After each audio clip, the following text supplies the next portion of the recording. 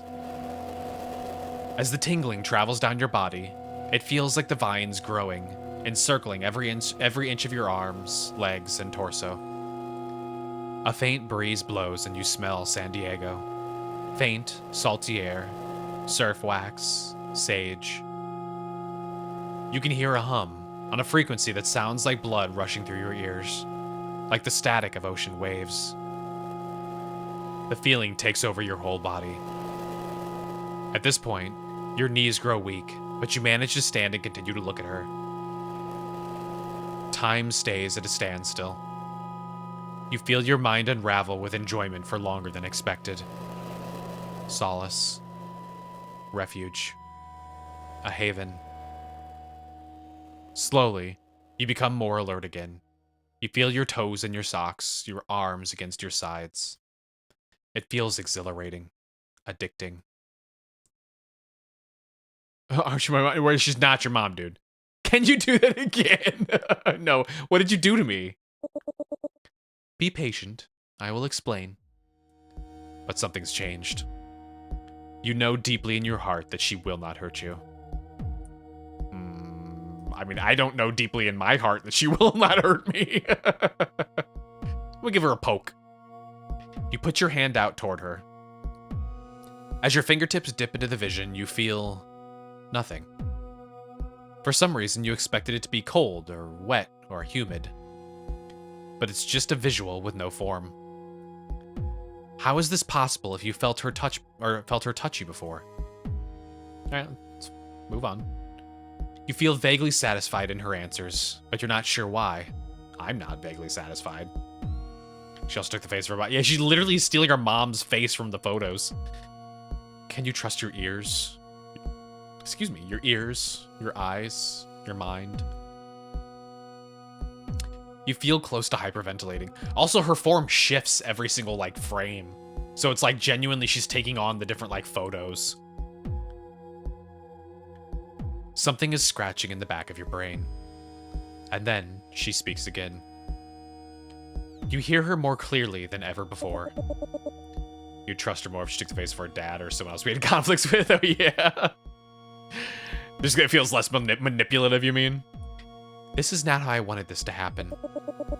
This is not what I did last time. But because we are here now, I do not have another option. Please, give me the time to explain. I want to leave. Please. Please. I'm stuck like this, and only you can help.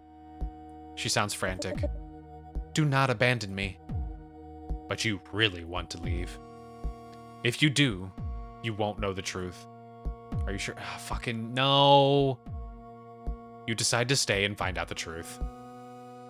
You take a deep breath. Something washes over you. The smell of Midwestern summer. Pine and rain and honeysuckle. God damn, that actually does smell like the Midwest. Maybe less so the pine. The orange soap from the bathroom upstairs. The taste of honey butter and fresh pickled corn. Oh, fresh picked corn, I think it said, not pickled. You almost start to get taken away by pleasure again. Also, I love how they had mentioned the corn. We'll stay for the plot. Exactly. I guess I'll stay for the plot. Wait. Focus. Please, listen carefully. You try to stay aware, but you feel buzzed. It feels like drinking a cold light beer on the porch in July. You shake your head, trying to listen to her. I know you deeply, like a mother would. How could you know me? From your youth. It is true. You were not aware of this, but I have been in this house since before you were born. I remember you as a child. I watched you grow. I pushed you away for your own safety. I made you leave so you could do so much more. You made me hate this place. Why? I had to do it to you so that you were not here. I'm sorry, though. It worked too well. We couldn't get you back here, no matter how hard we tried. And now, this is less than ideal, but it's the only way. Your body feels overwhelmed and tired. It's not a painful exhaustion. It feels blissful and relaxed. But you need to sit down in your dad's desk chair. If this is your mom, she must be dead. How could you even help her? Is her body down here somewhere?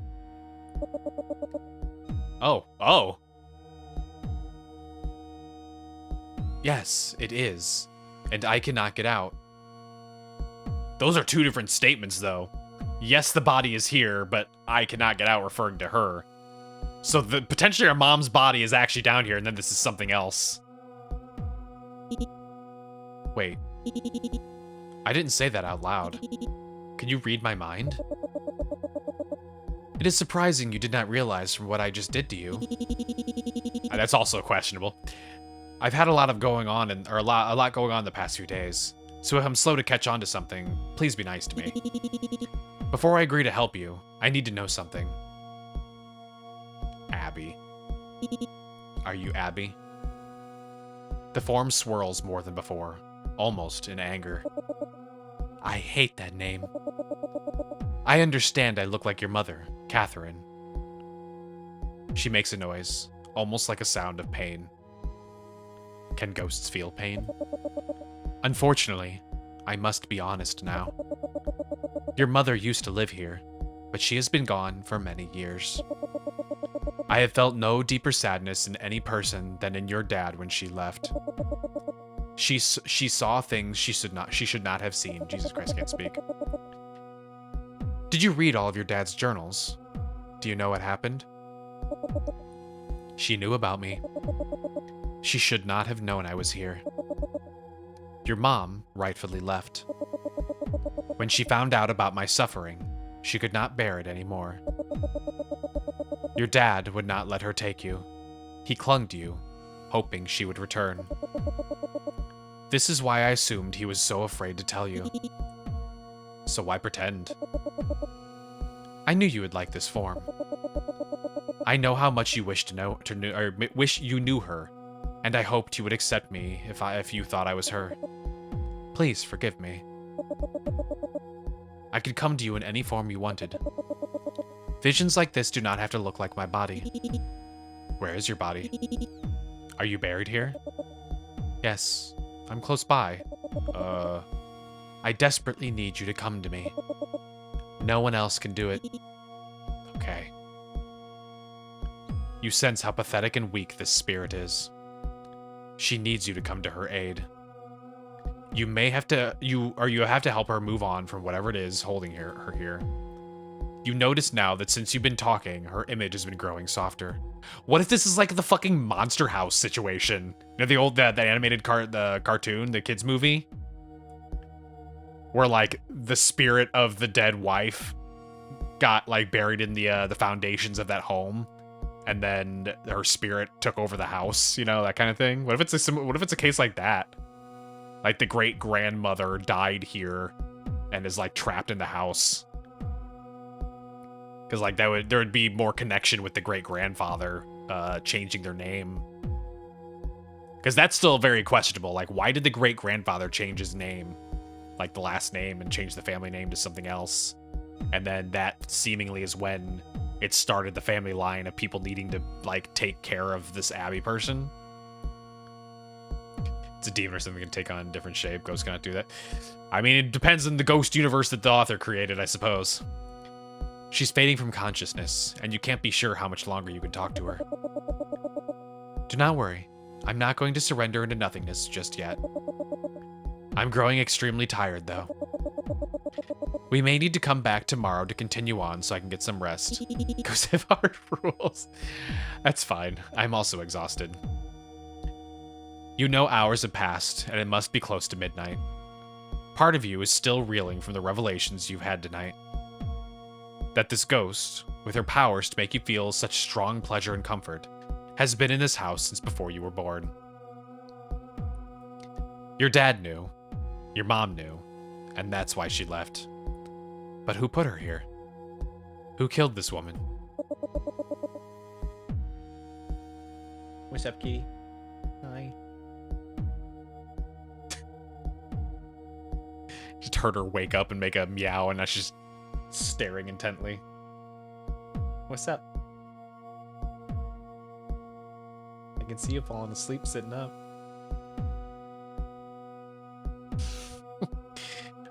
Have you decided yet if you will save me? I mean, I don't want to, but well, I'm just gonna say I will. Oh, because I think don't want to is just gonna like end everything. I will.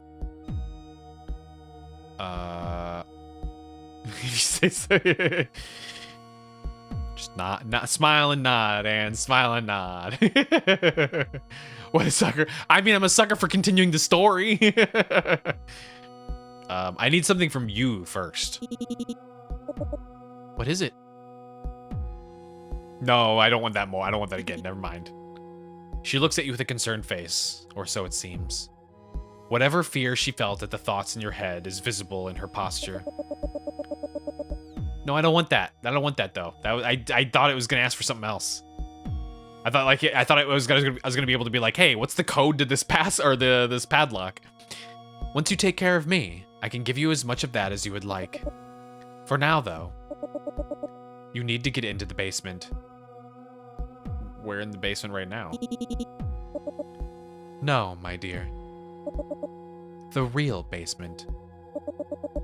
I need you to check behind the shelf with boxes on it on the back wall. You pull the shelf away from the wall, knocking over a few boxes along the way. Nothing glass seems to have shattered, so you'll worry about it later. Once the shelf is moved, you realize there are scratch marks on the floor. If you had pushed it to the left, it would have easily moved. Behind the shelf is a small door locked with a chain. You could possibly break this open, but it would be easier to find the key. I do not believe he left it down here, typically. It's probably on his keyring. That would make sense. The keys are upstairs. Do not worry now. We both must rest. It has been all of my effort to stay present the past few days. When she speaks, her voice is faint. Please do not leave the house. The farther you get from me, down here, the harder it is to sense you. Okay, I'll come back tomorrow morning. Please do. I know you're scared, but I promise again that I cannot rest unless you come back. You stand from the chair, shakily. Climbing the stairs proves to you how tired your legs are. You hold onto the railing with a strong grip as you slowly move up. But some energy returns as you clear the top step and close the basement door.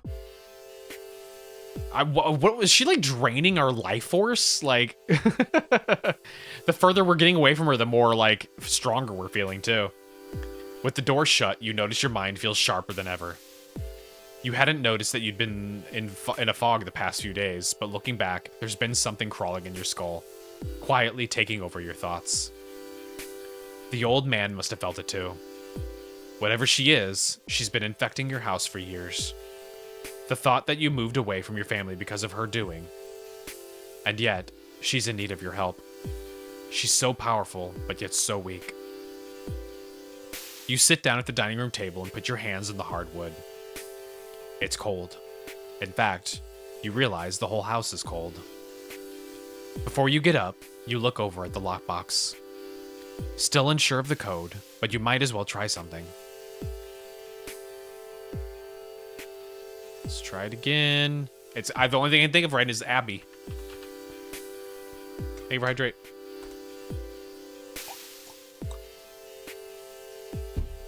You put in the combination Abby. You pull down on the lock. It stays closed. You aren't sure if you'll have another chance to do this. Dad should have made this information easier to get. Now you have too much to do and not enough time. Well, fuck. So you're gonna try baby? Yeah, but it doesn't make sense now. The baby one doesn't make sense now that we know that, like, it actually was, like, the nickname she was given, right? Like, I was going with the idea of it being an acronym, maybe as, like, a code when he wrote it down. But, like, with it being supposedly the actual nickname for that ghost, it's just kind of like, okay, well, clear it's not an acronym then. You brush your teeth with your eyes closed. You crawl into the couch in your clothes. Abby is abnormal beast by you. God damn it. So we can't do the code now. I wonder if you're meant to do multiple playthroughs of this. Grandma's blanket feels soft and warm over your shoulders in the cold house. Like maybe you play through it once and then you figure out what the code is, and then you go through it another time and you can instantly put in the code. You fall asleep without even turning on the TV. You wake up to the sun filtering through the blinds. You feel lighter than you have all week. Your mind is clear. This feels like the dumb idiot goes into TV, but she's drugging us. It feels so good. I get to smell pine and honey butter. You need to go downstairs to open that door. You go to your coat and rifle through the pockets until you find Dad's keys. You stare at them, run your fingers across the Cardinals logo, the bottle opener, and the key for the basement door. You need to do your duty. Do you think your dad would ever forgive you? But why didn't he let her go? What's down there? Something that's loved you. Something that needs you. You attempt to eat the last of your leftovers, but you can only stomach a few bites. So now I'm running with the idea that our great-grandfather maybe summoned some demon into this world, and it's sealed in the basement, and it's now become basically a family, like a family job that we pass down from man to man in the family. And possibly is related to women. Because if you remember, there was a very specific mention of how they're like our stepsister's like the only woman in the family in that family tree, which means that demon spirit can potentially only take the shape of women or use other women to manipulate people like that. So, like, that would make sense why the dad then made the first mom leave. And then the second one, basically, he started acting like an asshole to force her to divorce him. And why the daughter was also never allowed to go in the basement as well. Midwestern equivalent is Abby. Kind of cemented into Midwestern mythology now. To maintain a semblance of routine, you decide to read the news on your phone, as if nothing weird was going on. When you check your phone, you notice a missed call and voicemail from your sister. Her voice sounds thin and weird over the recording. Hey Tay, I talked to Mom. That blueprint isn't from anything they were building, or any wing they were building. She looked at some old documents. It's gotta be way older. She has no info about it. Yeah, our dad wasn't building it. Our great-grandfather did. She also said you could sell that table or whatever. And she doesn't think Dad killed anyone. Call me back when you can. Down in the basement, it still feels warm. But you can't feel any presence there. At this point, you've grown to be able to tell when she's there. So you sit on the ground in front of the locked door. You pull out the keys and stare at the door. There's nothing here. Are you sure she's okay? Your hands shake, even though you're not cold. You're scared. Even after all the reassurances, you're terrified. Call Uncle. Yeah, I would love to call the uncle. It seems like hours before you feel something wafting up from beneath you. Not a physical something, but mental waves washing over you. It's crawling. It feels like it's been crawling all this way from somewhere, exhausted. She's here. I'm sorry. I cannot show myself right now. It's okay. It was a false image anyway, right? That is correct. I'm glad you're here. I'm so tired after all this effort I have made to bring you here. I have been so hungry.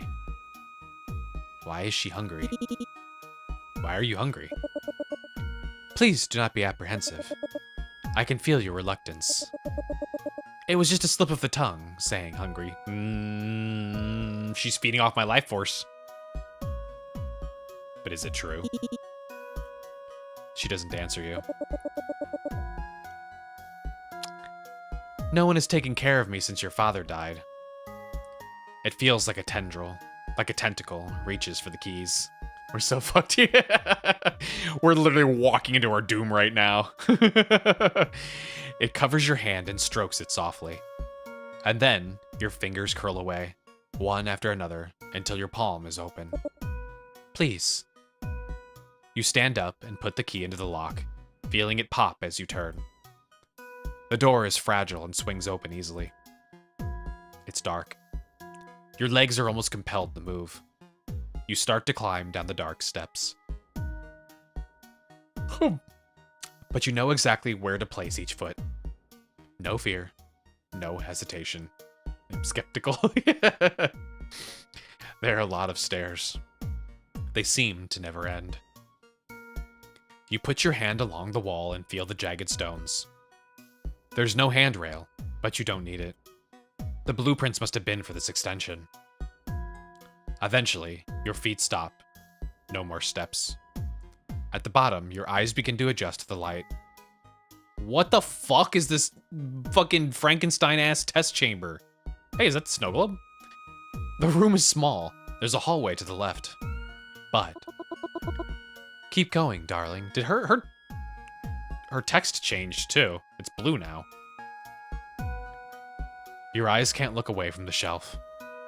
There it is. Keep moving, dear. You're almost there. Paige's foot. I mean, not her literal foot. It sounds so much fucked up. Or so much more fucked up than it actually is. Your breath catches in your throat. Are these trophies? Why are these here? I've been looking for this. For years. Your actual foot. Dad chopped it off when she was a baby. You pick up the snow globe. Well, it's not really a snow globe. More like a glitter globe. It's covered in a thick layer of dust. Is she feeding off of sentimentality? Like sentimental feelings? It's covered in a thick layer of dust. You wipe it down on your shirt and stare at it. When you moved to San Diego, you spent a lot of time doing all the dolphin tours. They're your favorite animal. You actually remember when you got this, on a trip to Florida, to visit Roy. Your dad let you pick out one thing to buy. You walked around the store, full of weird tourist items, and landed on this.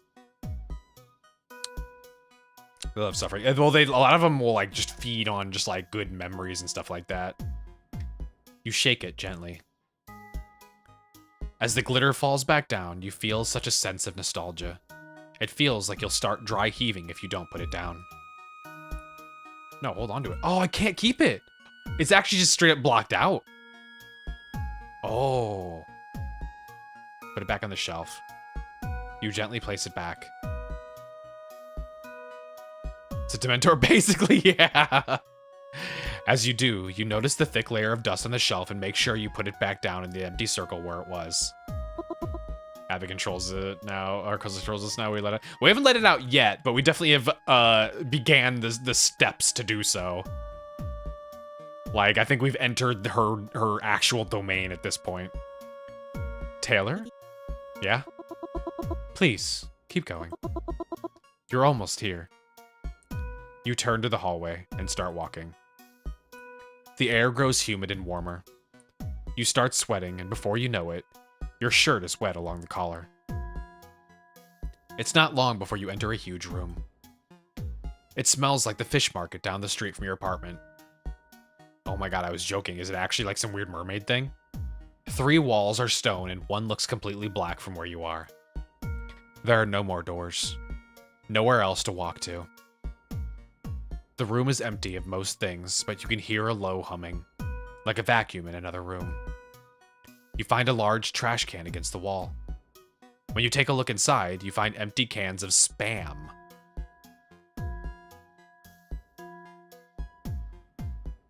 Were we feeding a mermaid's, or was our dad feeding a mermaid Spam? It smells disgusting. You walk closer to the black wall. No wonder this ghost is suffering. Once you get close up, you see that the wall is a huge pane of glass. You kneel down and look at the edges that touch the wall. The glass is very, very thick and covered in algae along the bottom. You stand and look up. The top of the glass doesn't touch a ceiling, as the ceiling is so high up that you cannot see it. When you listen closely, you hear the sounds of water moving. There's a ladder leaning against the glass that you could use to climb to the top edge. You stare into the water in the faint light. Are you there? Finally, you hear her. It makes you realize that there was no real audio before, just a hallucination inside your head. Welcome to my prison. This is the strongest you've felt, or the strongest you've felt to her, whatever she is now. What are you? I will show you. The water rumbles, and you place your hands against the glass.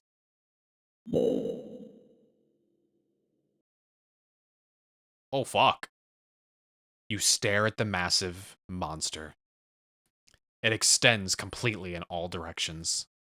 You hesitate to describe it, even in your own mind. There is no creature in the lexicon of humanity that could express what is in front of you. Her form terrifies you and is beyond any guess you could have made. She is all things, and you feel your mental state draining as you look her up and down. Oh my god, this is fucking cosmic horror? I wasn't expecting cosmic horror. A giant eye, closed, in the center of your vision. Jesus Christ. As you yank your hand away, it swims furiously out of your sight, but it doesn't have much space to maneuver in. It whips around in circles, and you dry heave uncontrollably. One of many limbs pans by you. It hits the glass and you fall to your knees. I'm sorry if this is horrific, but this is what I am. Caged, bound. The ground shakes. You hear the water slosh. I am a higher life form. For an immortal, this is torture.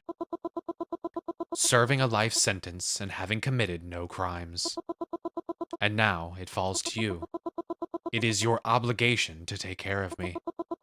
No one else can do it. You pull yourself to your feet again. You stare into the glass, hoping for answers. This is not my fault. What? It's not mine either? She comes back to the glass and her form overwhelms you again. Oh, Taylor. It really does not matter whose fault this is now. My life is your baggage, as it was your father's and his.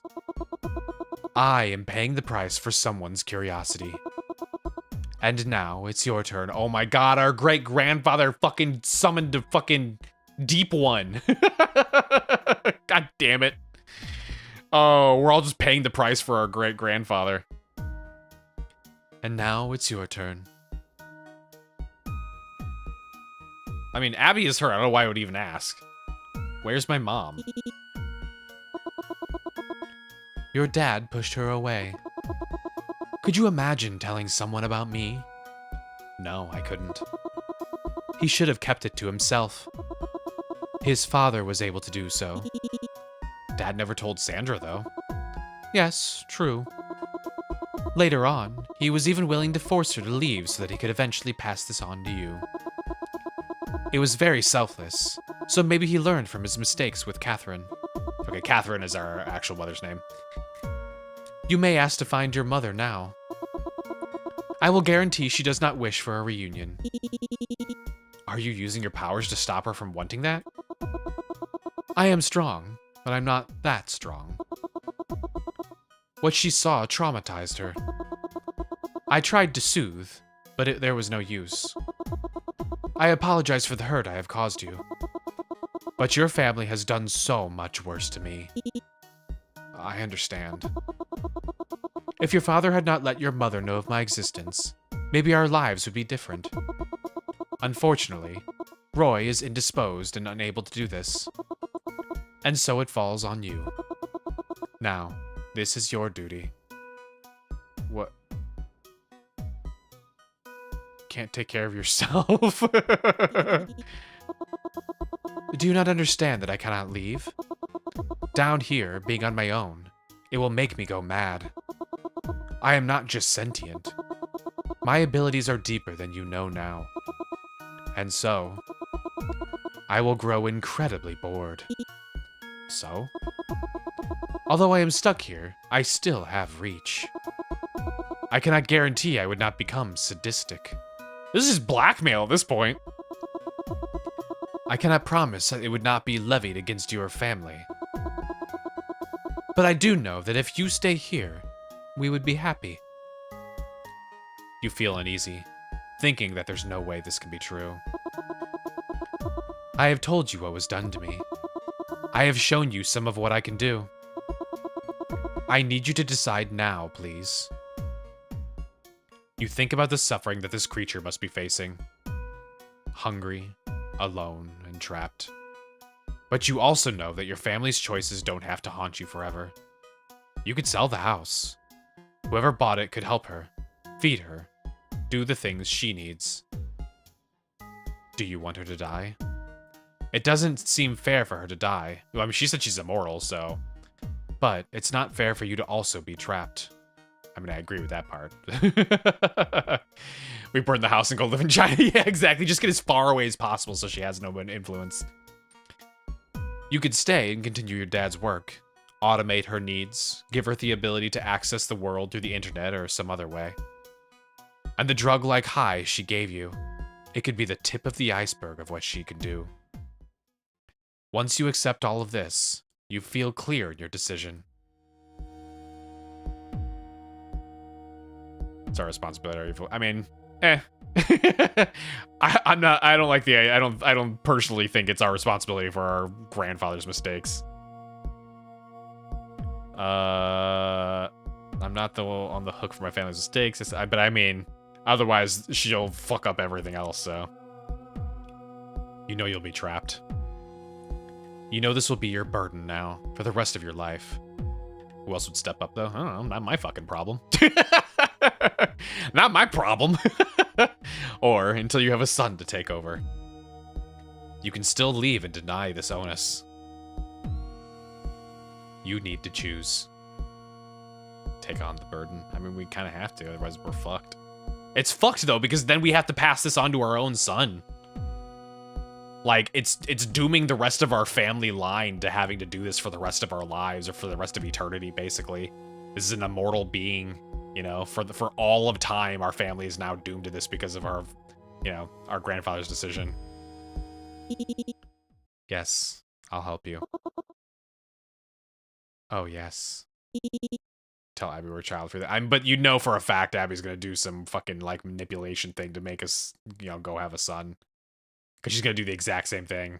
Literally the exact same thing of like, oh, well, if you die and don't leave a child to take your place, then I'm going to get bored and sadistic and I'm going to murder everyone.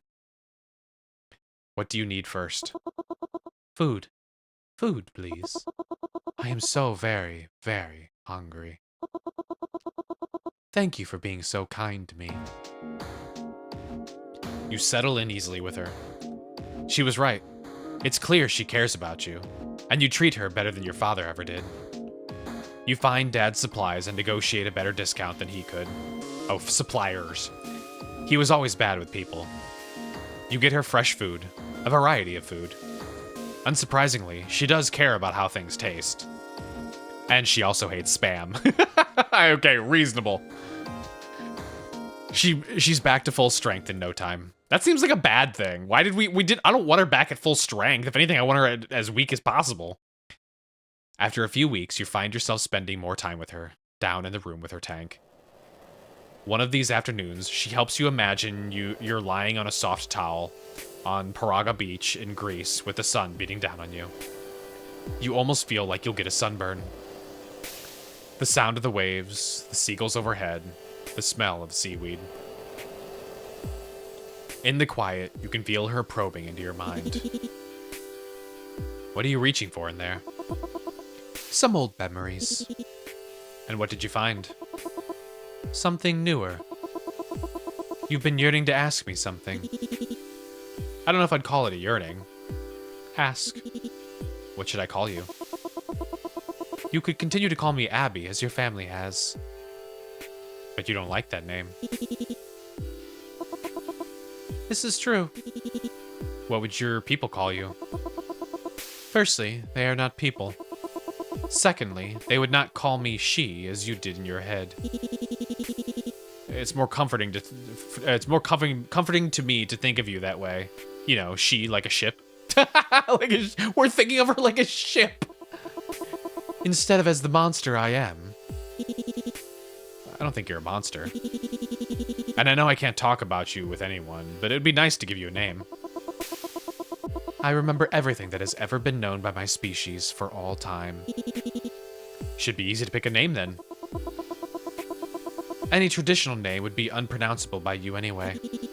Well, let's go simple then. The one I would like translates vaguely to the dreaming deep, harbinger of the abyssal mind. She's fucking just straight up an old one, a fucking deep one. That's a serious title. What about Cordelia? Fucking, okay, now I gotta write that down.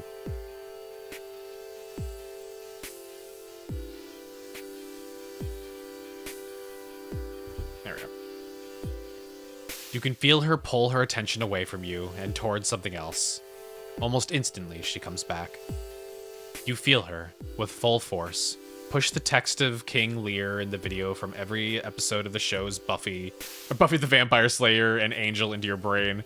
What the fuck? You immediately start gasping in anguish. It burns as your cells intake the information all at once. But a minute later, your breath calms. The information she feeds you like this, is permanent too.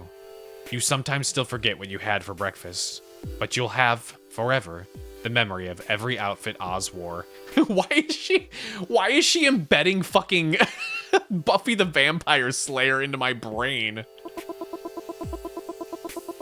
I cannot find a reason not to from either of these. That still is really intense. Can you warn me next time? Is that who Oz is? Oz may have been a character from Buffy. I don't remember. I've only seen a little bit of it from like way back in the day. Yes, please forgive me. I see you're putting that Wi-Fi connection to good use. We just fucking gave her Wi-Fi. It is funny. I can reach out to all of the others of my kind. I can sense their minds. I can request their help. But I cannot reach humans outside of this place. My range just is not enough. We're not as sophisticated, unfortunately.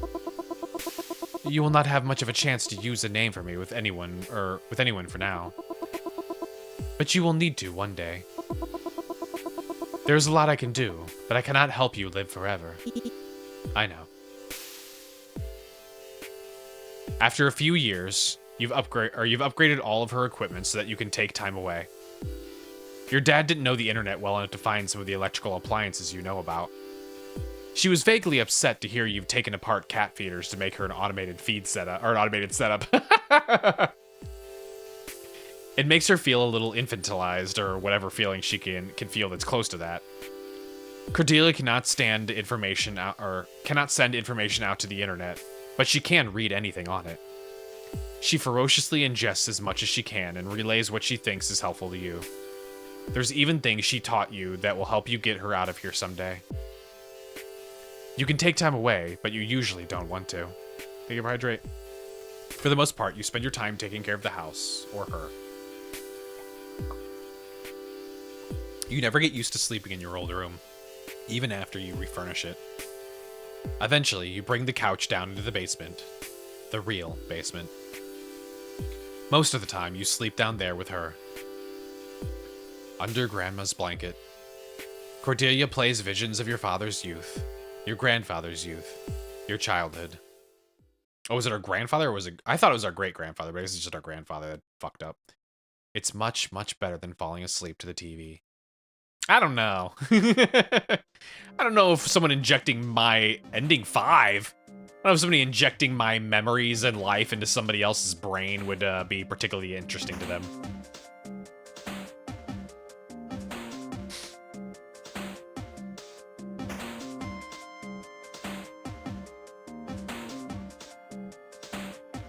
for a themed horror jam. Completed 5 weeks late in a much more complete way instead. Could probably find Lovecraft fans who would willingly devote their lives to Cordelia. 100%. 100%.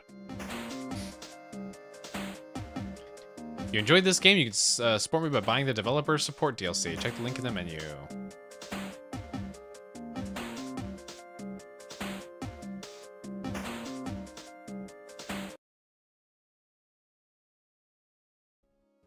Okay, so I'm curious what the... Hang on. I'm curious what the DLC actually is.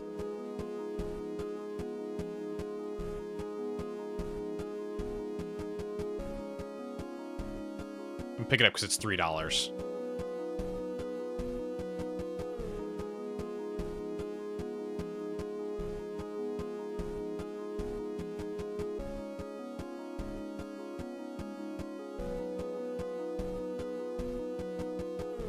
If Steam will process it.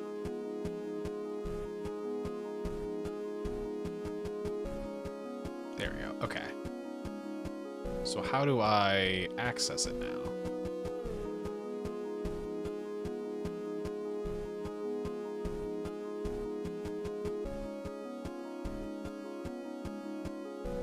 Oh, they give you tips for how to get each one. Stay quiet. Be scared every time and leave. Before you help her, force her to bring you joy. Open the lockbox. Okay. Go into the basement, or the true basement and stay. That's what we got. Go into the true basement and leave. Oh, God. Jesus Christ. Okay. Well, I kind of spoiled things, huh? But, let's see. More. Crosswords. What? Those crosswords. What does that mean? Crosswords unlock with each ending. Wait, there's actual crosswords? What the fuck?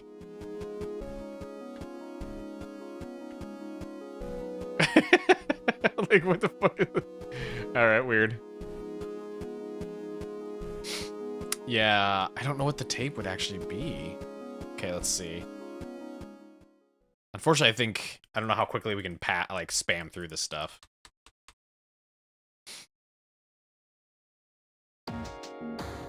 Oh, pretty fast, actually.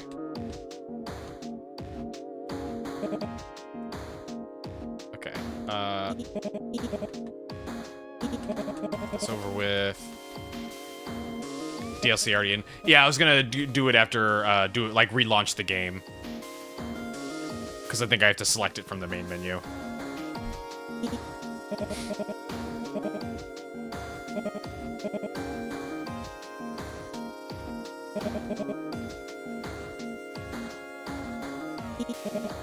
So we're just gonna completely ignore anything that's not important.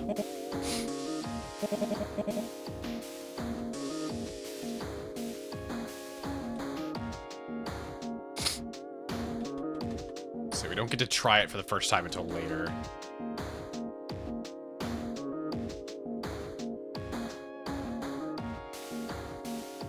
Can I just hold it down? No, I can't. Okay. I wish there was like a chapter select or something like that. That'd be nice. Or like a day select. I feel like it can't be Cordelia just because we're the ones that came up with that name, but... Pull down the lock. It stays closed. Okay. Maybe for the other day. Okay. I'm trying to think of what else we could have done to figure out what the lock is.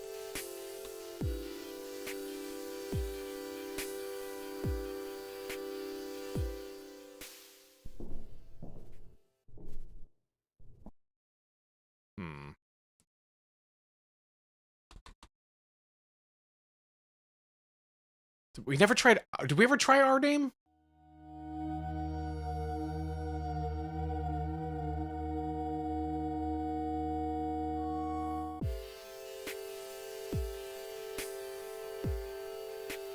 Don't think there's a guy in this game either. I mean, there may be, actually.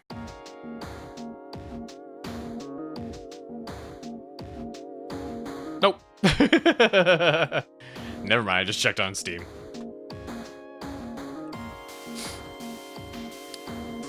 So yeah, we've seen all these. We don't get anything out of this.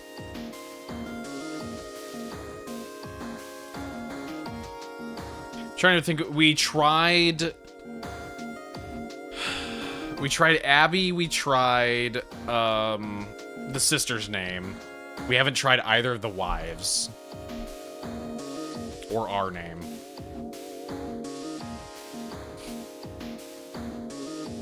The question, though, is that lock put there by our dad, or is it one that has existed for before our dad? In which case, it may not have anything to do with our dad.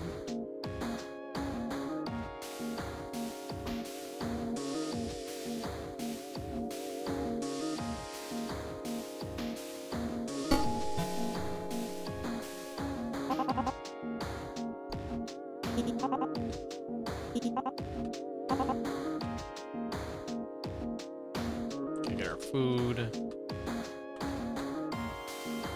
Call the sister, because I think that benefited us pretty well.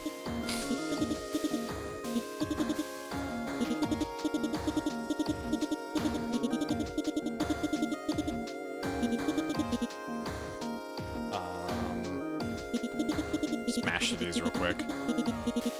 Oh yeah, we tried our name, that's right.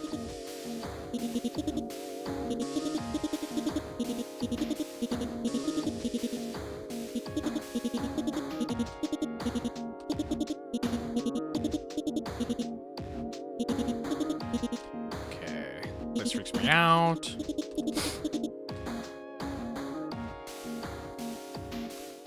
Okay, we can try the lock. Let's try.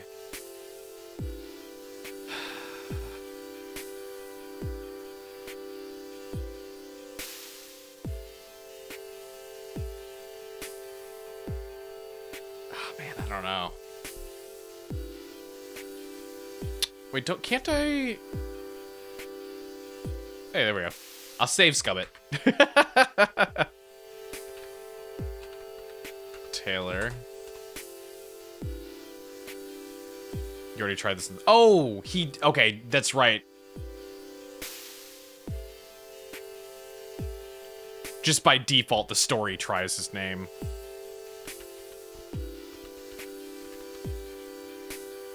Catherine. No.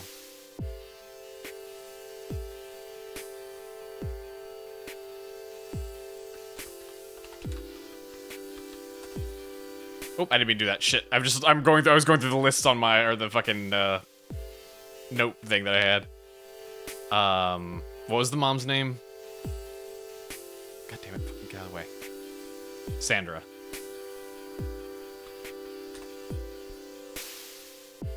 Nope. Okay, so it's neither of those. It wasn't our last name. It was not Cordelia. It wasn't any. It was our name. Wasn't the mom's name. Wasn't the sister's name. Try Roger. Roger's the uncle.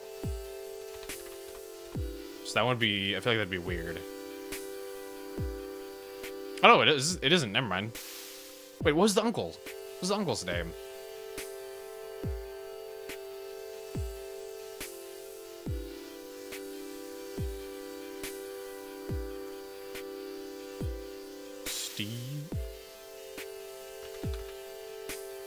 Spam? Oh my god.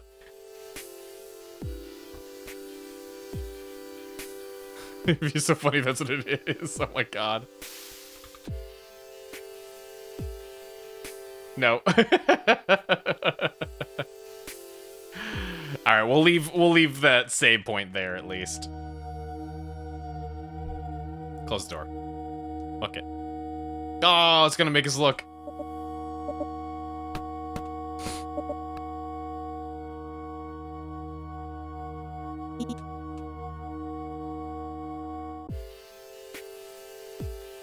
Man, I'm trying to think of what other choices we could have made that would maybe lead us to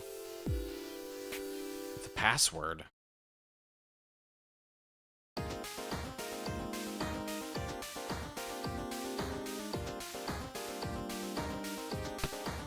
Actually, let me check the discussion board. Fuck. It's just a bunch of bug reports. Or no, it's only a bug report forum. Or, not forum, thread. Hang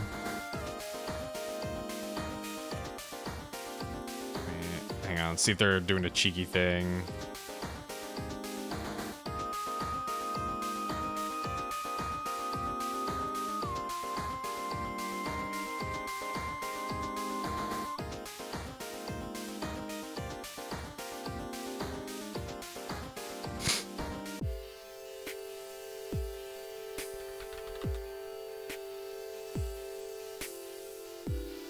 Damn it.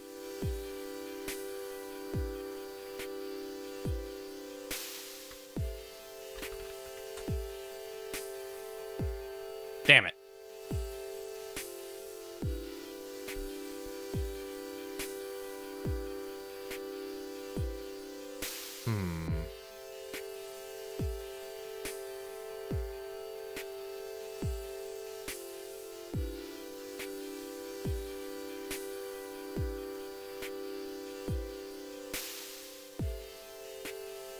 Where'd our dad with the information? Yeah. I mean, it says that every time you get it wrong. Damn it, none of the reviews mention it at all either. What he frequented? The basement.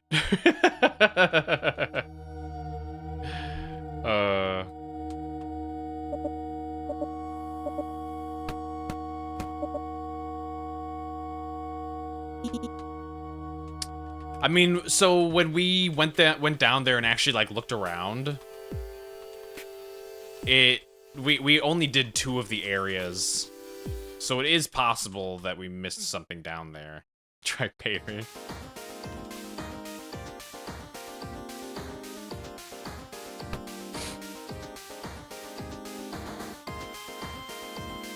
so we went to that shit man. Nope, we're nothing.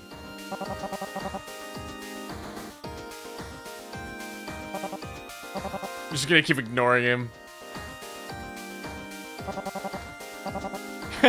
He's just an asshole. There's nothing you can do to stop him.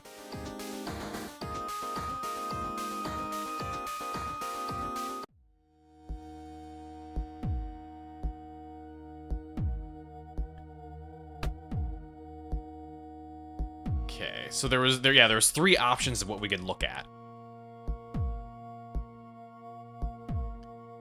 Let's see. It was the food.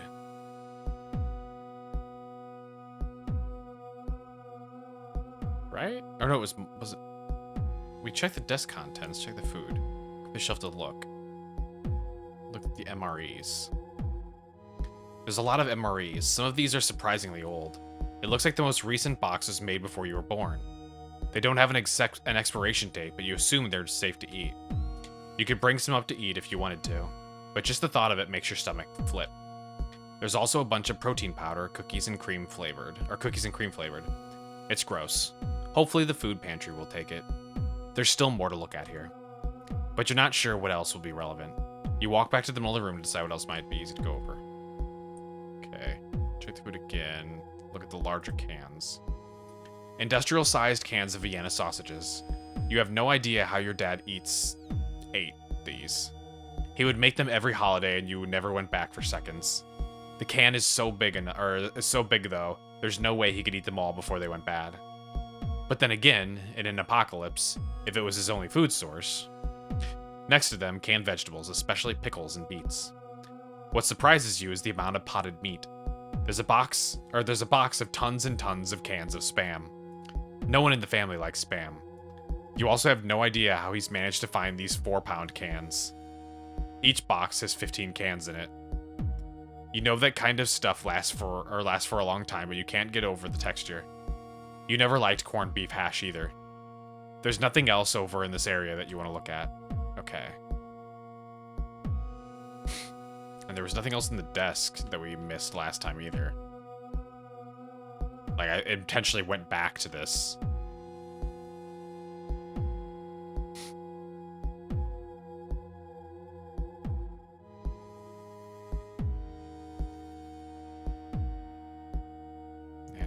dates seem to be relevant either.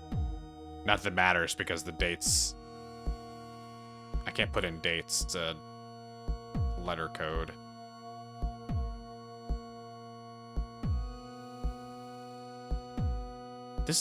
We never learned anything about whatever this is. About this millstone. What the hell is the millstone? We never learned about that.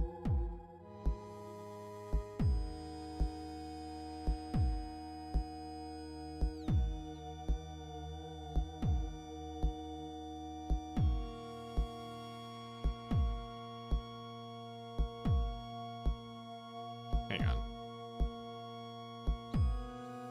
Oh, wait.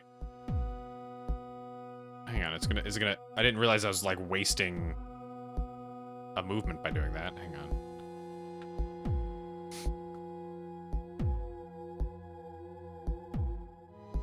I'm just around because I have it. Oh, maybe. Why not able to sell it? Sell what? What was the projects? It was all that stuff. Oh, yeah, it was the sealed bottles and shit like that. Okay, never mind. Okay, so go through the desk contents. Oh, can I read another of his journals? Can I just keep reading journals? It's mostly things you remember. How much Dad didn't want the responsibility of a dog. The time the pipes burst and he had to repair them himself. You pick up another, older notebook dated from right before Dad met Sandra. There are the same logs, similar times and temperatures, and then personal entries. You see your name and stop to read a few. Dad and Mom finally moved out. Mom still comes over to help with Taylor a lot.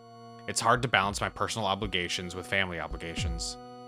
I'm not good with taking care of things, and yet here I am.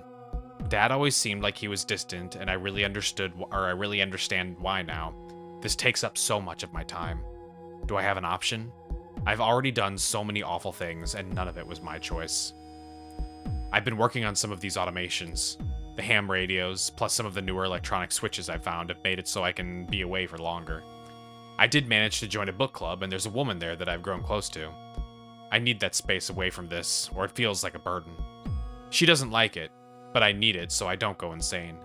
Sometimes it feels like she's still in my head, even when I leave. Even when I know she can't reach me, I hear her. With Mom and Dad both being dead, I feel so alone in this. Not that Mom knew. Taylor is a wonderful child. He's bright and kind, but seeing him brings up so much pain. And he always needs my help. Sandra can only do so much.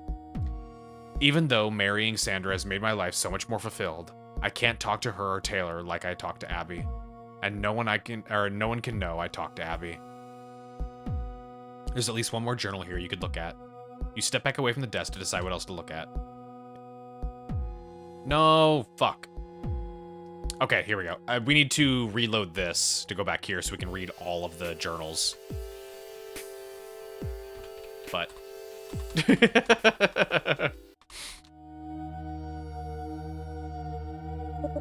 okay. Baby. It's not baby, though. What are ya, fucking Samus? Obsessed with the baby?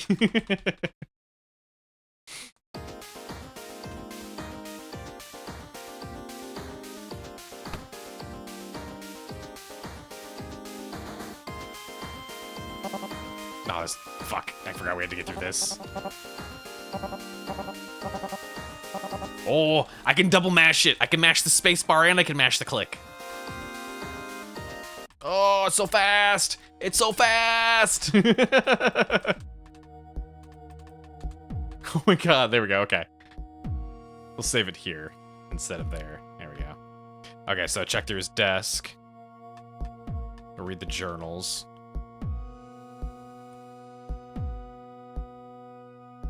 These are ones we already saw.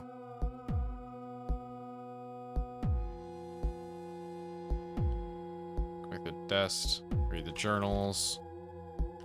It's that one. Back to the desk. Read the journals. This notebook's label is in someone else's handwriting. It's not Grandma's. Could be Grandpa's. 1989. Abby says that it's time. I don't know if I agree with her. Mary knows we need to move, but doesn't want Roy to get the house. She won't be swayed. Abby says he can do... Oh, he says he. Abby says he can do what Dad had Eddie do. The only other option is Mark. Mark has always been an obedient child. Never tried to come down here. But I know he wants to start a family. It was hard enough for me, but I believe she's right. And Mary's just going to be happy if I invite Mark to come back home. You skip ahead, concerned, until you find your dad's handwriting. The things Dad's told me in the past week have cleared up a lot of questions I've had my whole life. Roy was here and left. He'll do what Dad said, but he's mad. He says this should be him, and I understand why it's not. I wish Dad would have told me about this burden months ago. Catherine is pregnant. She hates it here. I can't tell her why we have to stay here. I don't know if she'll leave. I can't let her leave. Catherine named him Taylor. I instantly loved him. Like I thought I would. He's beautiful. Looks just like her. She's here, in the house. With Taylor here, Catherine will never leave. In this place, with this albatross... What? Albatross?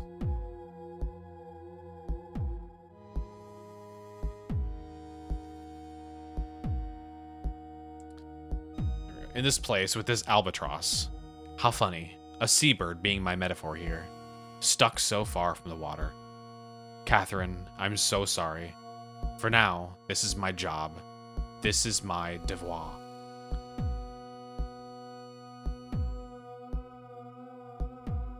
Nope.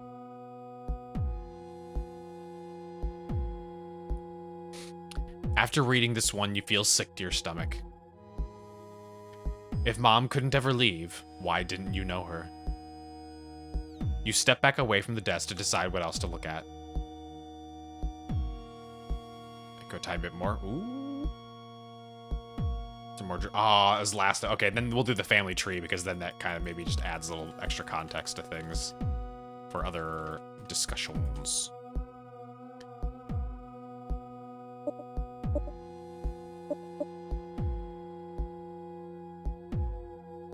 Abby? No. That's okay. We need to know when you're ready. Feel your heart racing. Okay. Let me just go back upstairs. Okay. Save. Try to open the lock. We have 2. Devoir. You pull down on the lock and it clicks open. After placing the lock to the side, you open the box. Inside, you find an envelope with your name on it and a VHS tape. The envelope flap is tucked in, not sealed. You slide it open gently. Inside is a letter from your father on a piece of paper pulled from a notebook. Oh shit, hang on, I almost forgot to do. Hang on. Boop, boop, boop, boop, boop, boop, boop. There we go. Inside is a letter from your father on a piece of paper pulled from a notebook. Lucky guess, and also it's a telecite. Yeah. Taylor, I hope this means you read all of my journals. If not, you might not be able to make a choice yet. I'm sorry I couldn't get you to come back here. But if you're reading this, I'm probably dead. I want you to be able to make up your own mind about what is in this house. You deserve this information. I didn't know any of this when I came back here, but you will. Dad. What's in this house? Damn it, Dad. I know it's there. Wait, why is this still... Read it again? Weird. Okay. Watch the video. You reach out to touch the tape. As your finger hits the plastic, you get a very strong shock. You pull your hand back and put your fingertips in your mouth. It's better off if you just go to bed. Fuck you! Watch the video. Son of a bitch. Okay, it's gonna force us to go to bed. Do we have to get this right on the first day, maybe?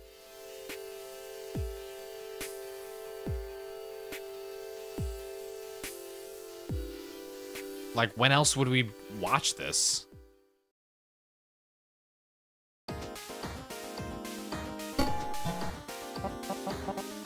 the old man. Go ahead. I'm gonna lie. You.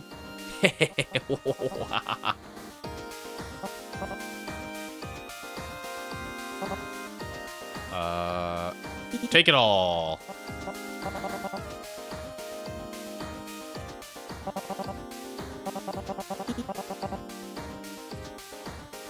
Could buy a few tables with that.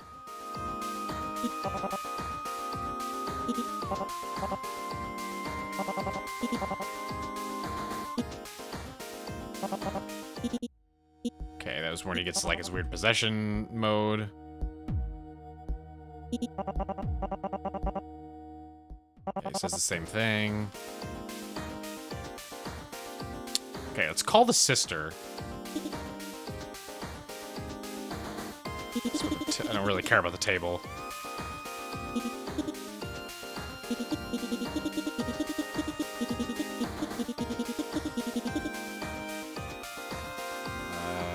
There's a ghost in the house. I think it's Dad.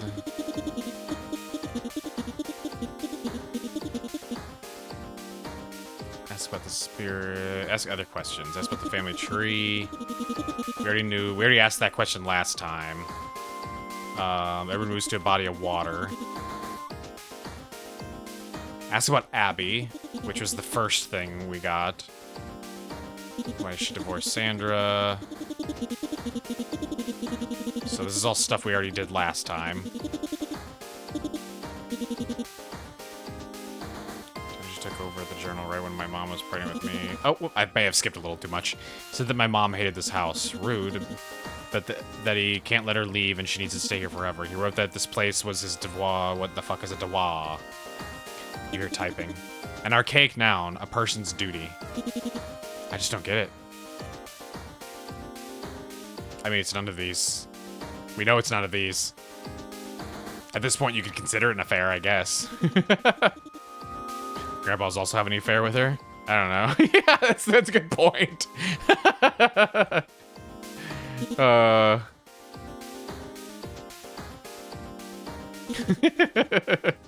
I completely forgot that we told her about the grandpa talking to Abby too.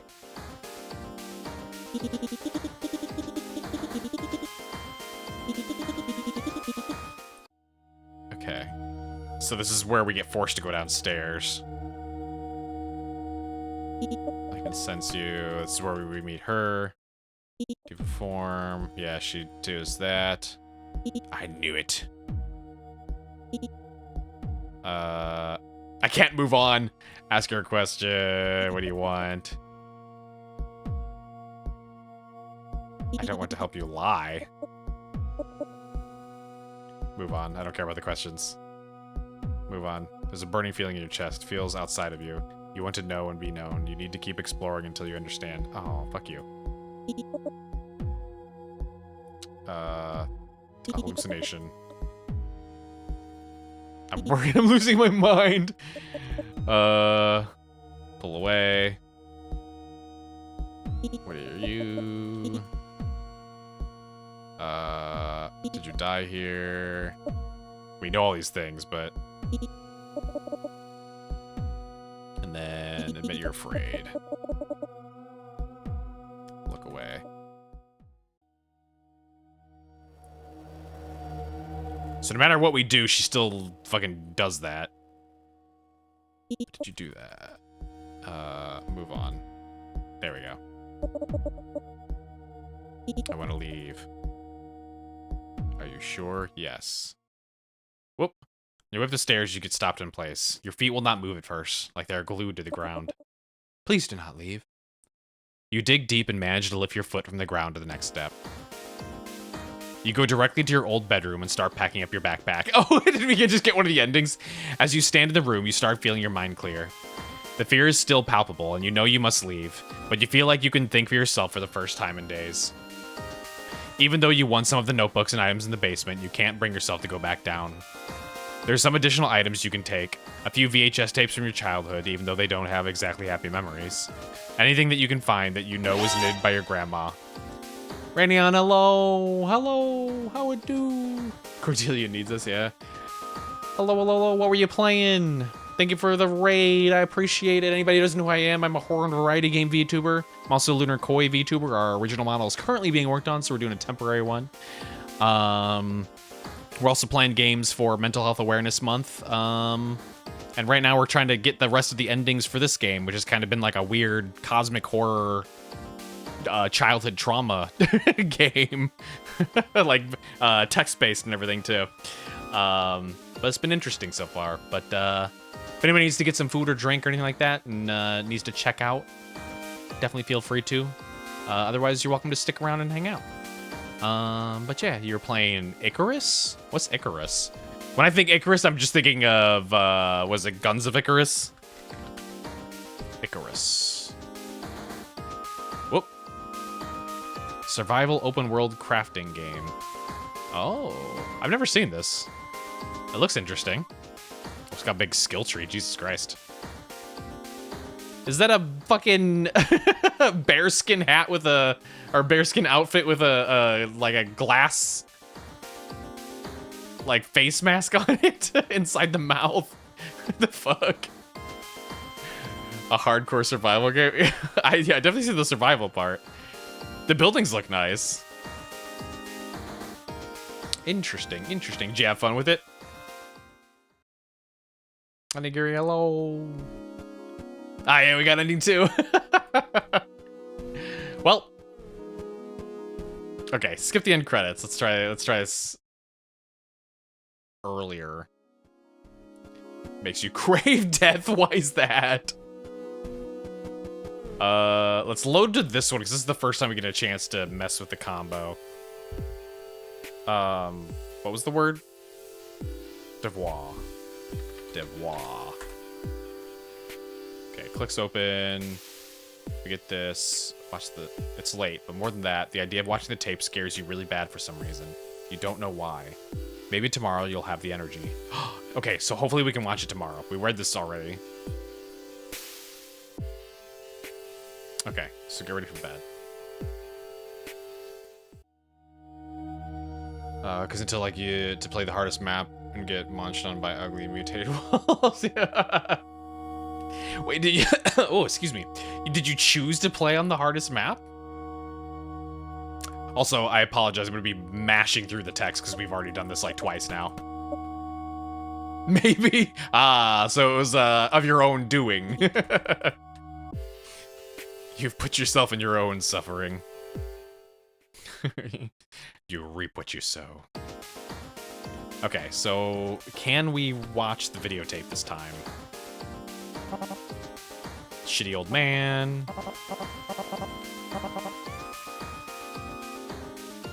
TLDR of the story is literally we've inherited a house from our dead dad and we're discovering lots of secrets in the basement, including basically, you know, horrible cosmic shit. And we're basically at the end of trying to solve the stuff. Okay, so this is forcing me to go down here again.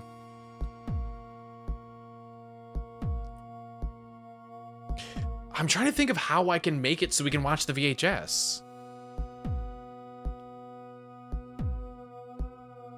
I guess I'll keep looking through the desk contents again. Because that's the only thing that really does anything additional. Blah, blah, blah.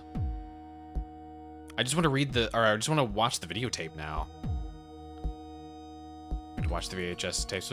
Well, so when I unlocked the thing that time, I immediately tried to watch the videotape and he said he was too tired. And he said he would maybe do it tomorrow. And now it's tomorrow, but I don't know when we would actually watch the videotapes. Unless it's like maybe he'll do it before bed tonight.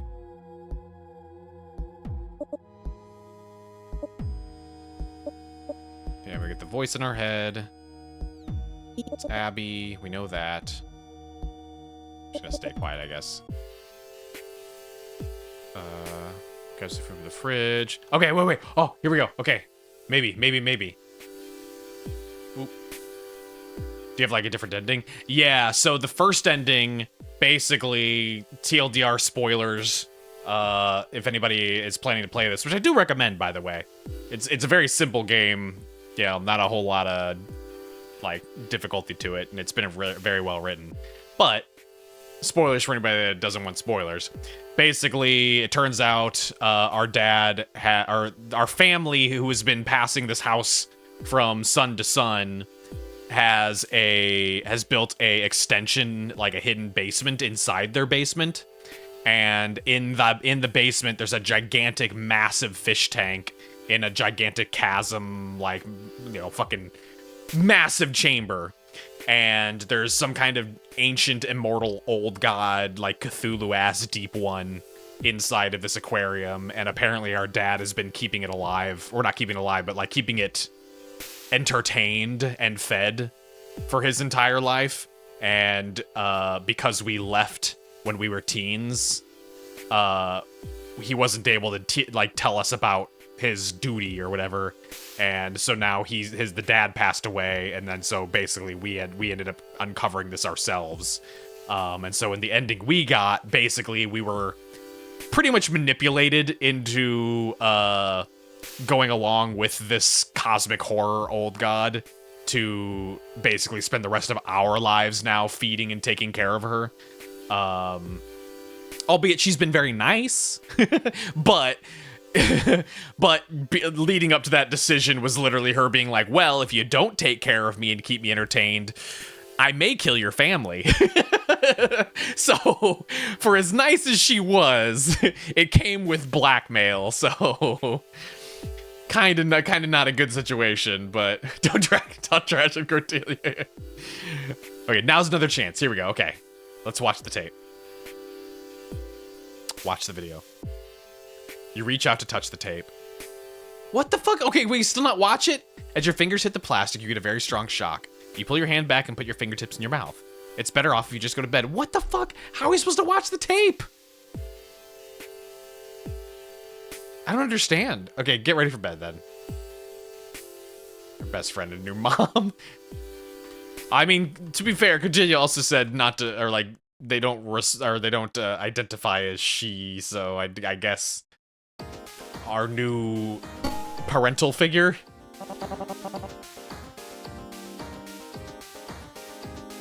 Cordelia's a menace. Oh yeah, we're selling all of our dad's shit. You know, take whatever you want. None of this matters. Take it all.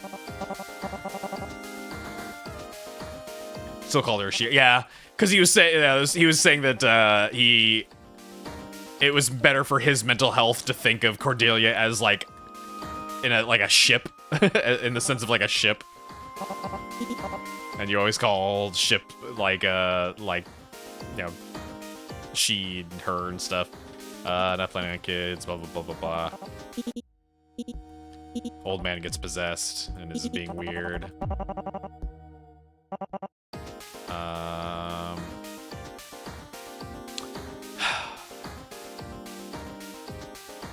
We go into the basement anyway, regardless of whether we call our sister. Other questions. Family tree. This is the only stuff that really matters, is these additional questions. Everybody moves to a body of water. We knew that. Ask about Abby.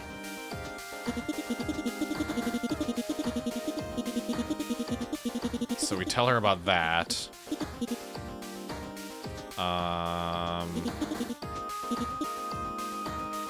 Other questions? We don't have anything else to ask her. Okay.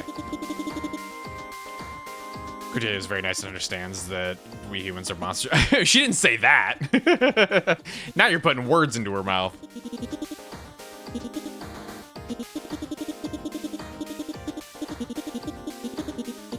She does think we're inferior, though.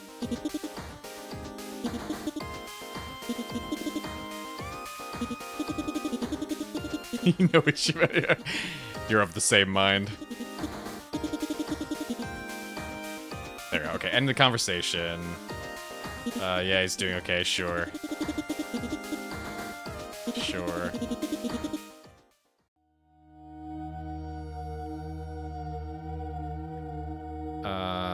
She accepted the misgendering because she's kind. Or she's just a higher entity that doesn't have any understanding or any interest in gender. I knew it. Zenelo. Okay, I'm gonna see how many questions I can ask to get just leave. I'm worrying I'm losing my mind. Pull away. Move on. Damn it. Okay. I still have to ask more questions. Do you want to kill me? I already know she's not gonna kill us, but clearly knew she hated being called she. I don't remember her saying she hated being called a she. I think she just said like she doesn't identify as that because of being like a higher being. She hated being called Abby though. Move on. No, fuck.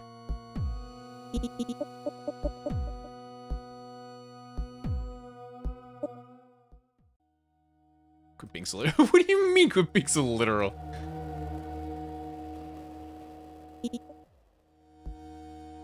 Move on. Oh, for fuck's sake. Ask what she wants.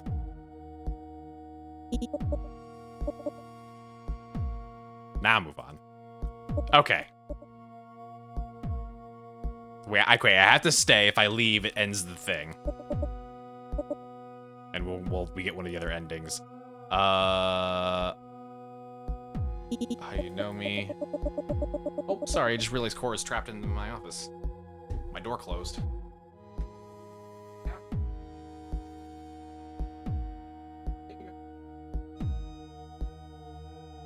Goober? Alright.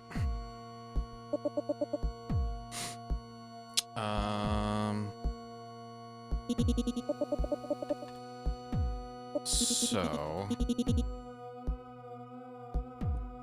trapping her like a trap. I didn't trap her, did it? My grandpa did. Are you Abby? Yeah, see, this is where she's like, I fucking hate that name.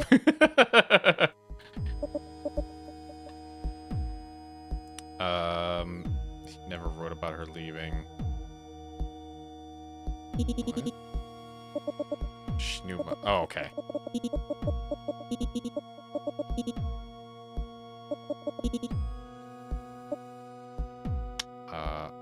I don't want to. Hang on, let me save. Let's save over this one here. I'm too afraid. Do not abandon me, but you really want to leave. If you do, you won't know the truth. Ah, this is gonna be the same, isn't it? God damn it. Okay, we have to stay. Tell me I can help you. What's the game? It's like a choice-based text game, like 1-bit graphics, where our dad died and we inherited the house and we're investigating what the fuck happened in the house because he was really sus. And it turns out he's been caring for a fucking, like, old god cosmic entity. Should I finish all endings? It depends on the game and how easy it is to do. In this case, there's a save system, so it's a little bit easier to do that. And you can skip the text very fast if you can't tell.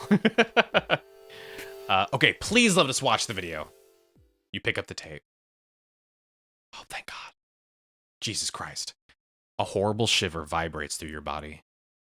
It's the cold, your exhaustion, and something about watching this that makes you feel like you're coming down with the flu. You're concerned that if you watch it, you'll know too much before you're meant to. But you feel able to watch it now. Maybe you should. Let's watch it. Hey, hydrate. There we go. And I got the Chivo for it.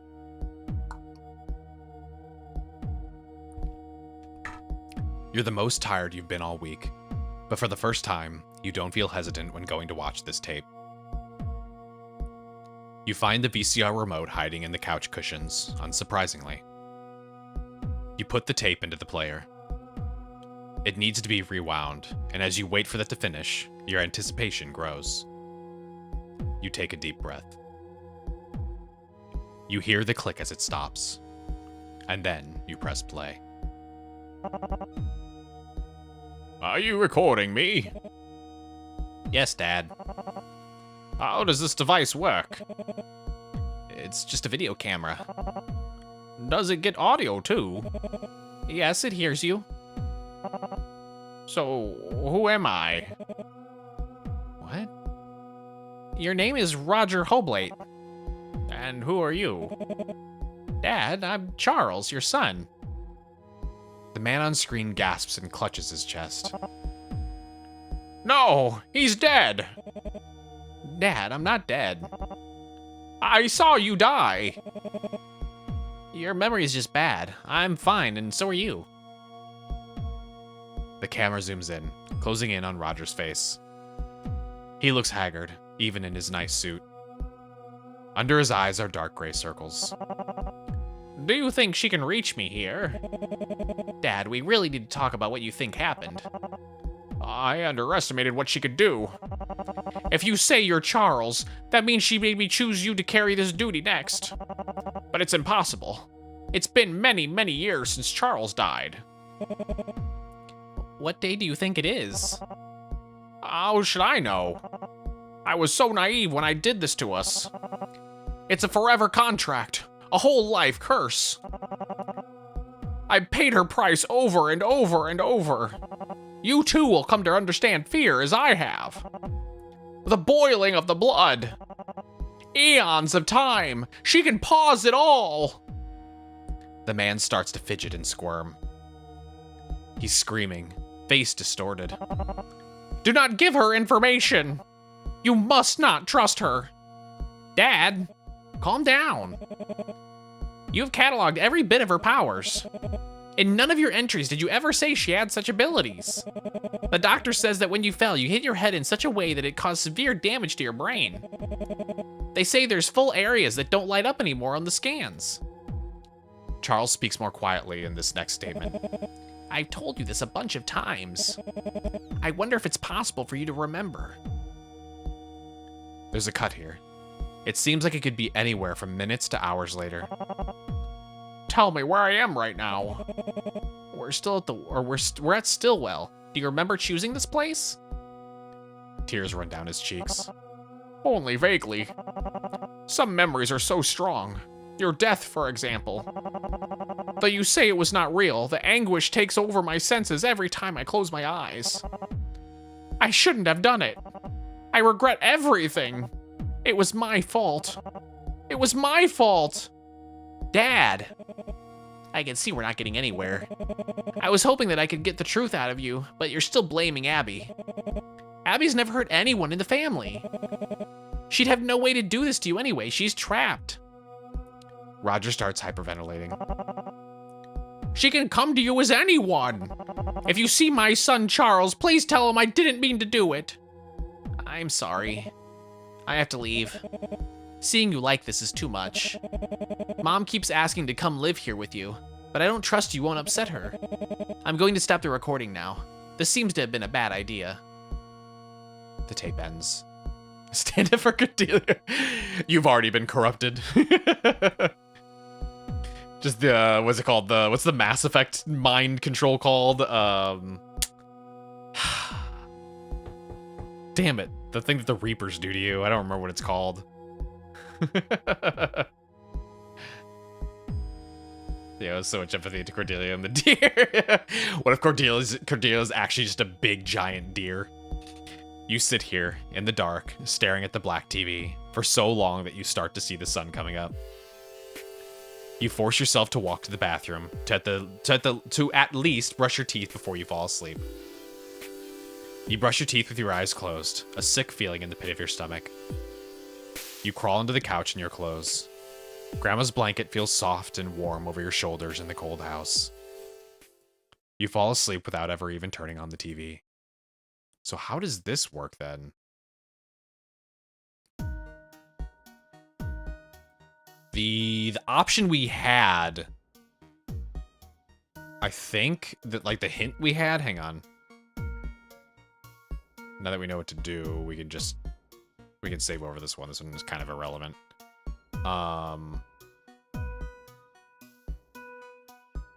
if we go back to here...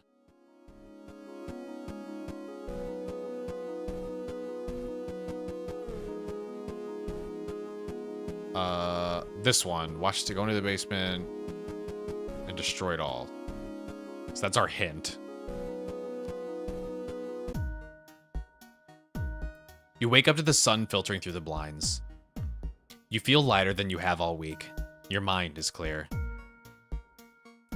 We'd be awful and... Or we could be awful and abandon Cordelia if we believe evil and crazy Grandpa, which we should not because he's solely responsible. I mean, Grandpa sucks because he did this, but you need to go downstairs to open that door. You need to, or you go to your coat and rifle through the. Oh wait, yeah. So this is the same. We get our keys out, and we need to stay and learn more because that's how we're gonna just go into the true basement. Listen to the voicemail from Paige. Go into the true basement.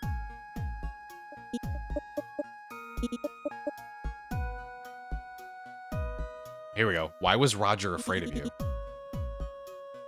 In the quiet of the house, you feel her softly laugh. You feel some kind of rumble in the basement. Roger made mistakes, but he had nothing to fear except his own ignorance. He thought he knew what he was doing. But of course, he did not. Do you humans ever? Fortunately, you have nothing to fear. I'm too tired. Too weak. Without you, I will die. No one has taken care of me since your father died. It feels like a tendril, like a tentacle, reaches for the keys. Okay, that's the same too. And then she forces us to open up the door. Yeah, I was gone. Yeah, I was been taken by Cordelia already. Okay, so this... Can we take our thing this time? Hold on to it. You feel its weight in your hand. There's something telling you that the feelings of nausea aren't you. Something is forcing you to feel it so you don't keep this with you. So, in defiance, you take it. Hey! Taylor? Yeah? Please, keep going. You're almost here. What could she be? After watching the tape and how Roger felt, you're scared to know. You turn to the hallway and start walking. The air grows humid and warmer. You start sweating, and before you know it, your shirt is wet along the collar. Jesus Christ. It's not long before you enter a huge room. It smells like the fish market down the street from your apartment. 3 walls are stone. Yeah, 3 walls are stone, and one looks completely black from where you are. There are no more doors, nowhere else to walk to. The room is empty of most things, but you can hear a low humming, like a vacuum in another room. You find a large trash can against the wall. Oh, this is the fucking trash can with spam. Here we go. You kneel down and look at the edges that touch the wall. The glass is very, very thick and covered in algae along the bottom. You stand and look up. The top of the glass doesn't touch a ceiling, as the ceiling is so high up that you cannot see it. When you listen closely, you hear the sounds of water moving. There's a ladder leaning against the glass that you could use to climb to the top edge. You stare into the water in the faint light. Are you there? Finally. You hear her. It makes you realize that there was no real audio before, just a hallucination inside your head. Welcome to my prison. This is the strongest you felt her, whatever she is now. What are you? What are you meowing about? Oh, she's chasing her tail. I'll show you. The water rumbles, and you place your hand against the glass. You stare at the massive monster. It extends completely in all directions. You hesitate to describe it, even in your own mind. There is no creature in the lexicon of humanity that could express what is in front of you. Her form terrifies you and is beyond any guess you could have made. She is all things, and you feel your mental state draining as you look her up and down. Thank you, Marjorie. A giant eye, closed, in the center of your vision.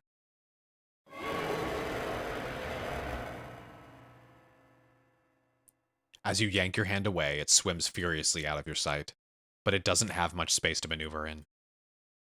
It whips around in circles, and you dry heave uncontrollably. Rude what? One of many limbs pans by you.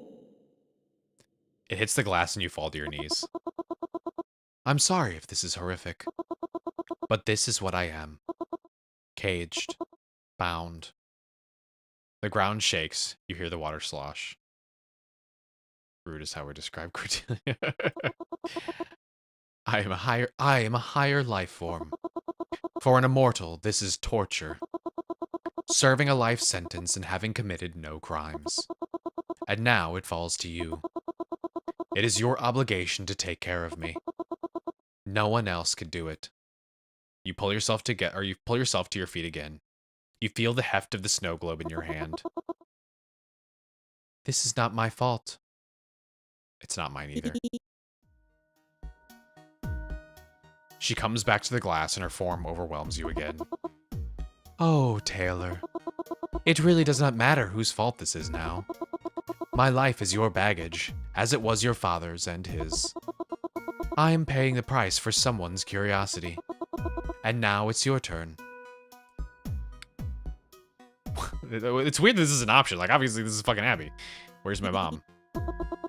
Your dad pushed her away. Could you imagine telling someone about me? No. Or no, I couldn't. He should have kept it to himself. His father was able to do so. Dad never told Sandra, though. Yes, true. Later on, he was even willing to force her to leave so that he could eventually pass this on to you. It was very selfless, so maybe he learned from his mistakes with Catherine. You may ask to find your mother now. I will guarantee she does not wish for a reunion. Are you using your powers to stop her from wanting that? I'm strong, but I'm not that strong. What she saw traumatized her. I tried to soothe, but there was no use. I apologize for the hurt that I've caused you. But your family has done so much worse to me. I understand. If your father had not let your mother know of my existence, maybe our lives could have been different. Unfortunately, Roy is indisposed and unable to do this. And so it falls on you. Now, this is your duty. Oh man, hang on. Okay, I don't know what choices I need to make here. Save. I don't know if this matters right now. I need to be responsible for you. I can't leave you here alone. You're right. Down here, being on my own, it will make me go mad.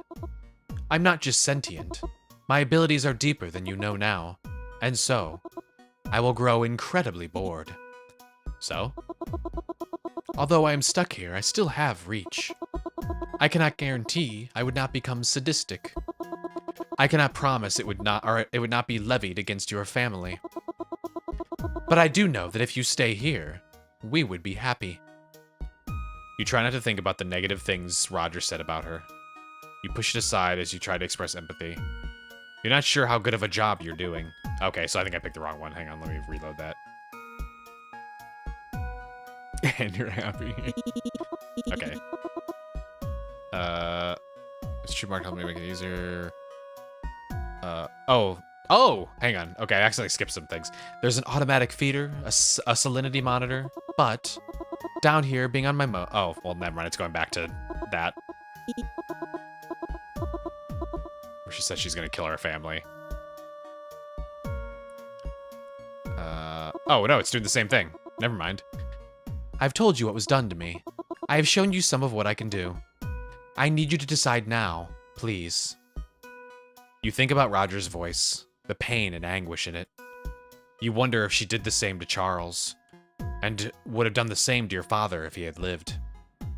Maybe it was a blessing for him to have died as he did. But for you, now you have to make a choice. You think about the suffering that this creature must be facing. Hungry, alone, and trapped. But you also know that your family's choices don't have to haunt you forever. You could sell the house. Whoever bought it could help her, feed her, do the things she needs. Do you want her to die? It doesn't seem fair for her to die, but it's not fair for you to also be trapped. You could stay and continue your dad's work, automate her needs, give her the ability to access the world through the internet, or some other way. And the drug-like high she gave you, it could be the tip of the iceberg of what she can do. Maybe she doesn't deserve to live. What's the point in keeping her in this halfway living state? You look at the glass. It's thick, but very old. From your vantage point, you see a small notch on the inside of the glass. Hitting it with the snow globe might break it. Once you accept all of this, you feel clear in your decision. Alright, time to murder. Throw the snow globe. If you throw this, it will shatter the glass. You know in your heart that this will kill her. She can't die, that's what immortal means. I mean, maybe it's an immortality as in, like, she doesn't age. She won't die from age, but she can die from, like, physical injury and stuff like that, so. But keeping alive something that could do to you what she did to Roger. Could she grow to hate you? Are you next? And even if she doesn't hurt you, does she deserve this life sentence? This wouldn't be a mercy killing. It would set her free. You need to choose. Throw it. If you step back a few steps until most of the glass is visible, with confidence, you swing back the arm that's holding the snow globe. You aim directly for the crack in the inside of the glass. We have to do this for the ending, but our first choice is best choice. So what I would have liked to see from that first choice is he mentioned that they were potentially going to be able to get enough information to actually set her free.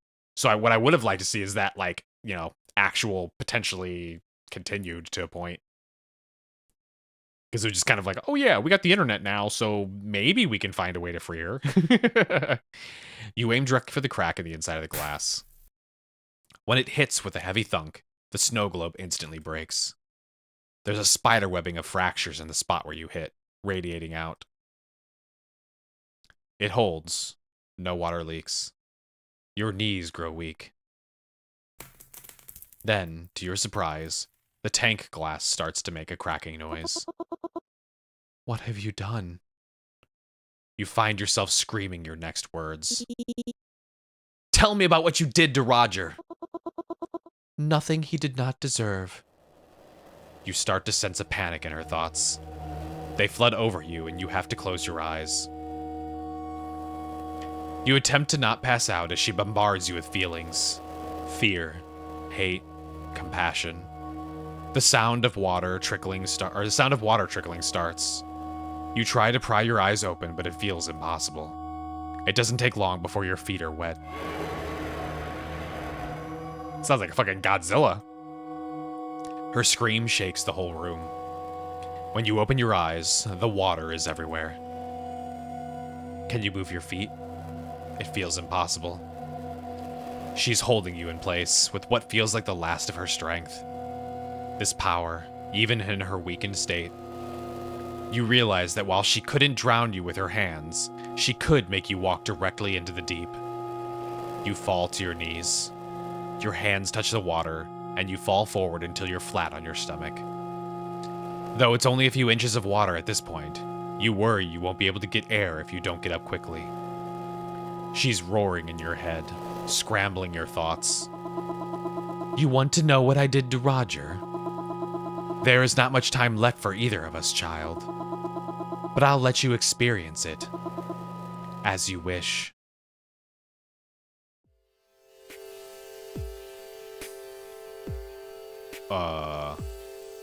Dad's sitting at the table with you. This time after dinner is sometimes the only time you see him. It's just how it is. He's really busy. Grandma left right after dinner and you miss her already. Having her there means toys and games instead of you having to sit around and watch TV. You wish you were better at playing by yourself, but it's embarrassing to make up stories or dress dolls when you're alone. When she goes for the night, it's just you and Dad. At least Dad said that sometime soon he'll get you a dog. All of your neighbors have them, and you know you'll be responsible enough. Dad gets grumpy when you mention having something to take care of. You run your hand along the edge of the table. It's such nice wood. You lean back and swing your socked feet. You're still too short to touch the ground in your chair.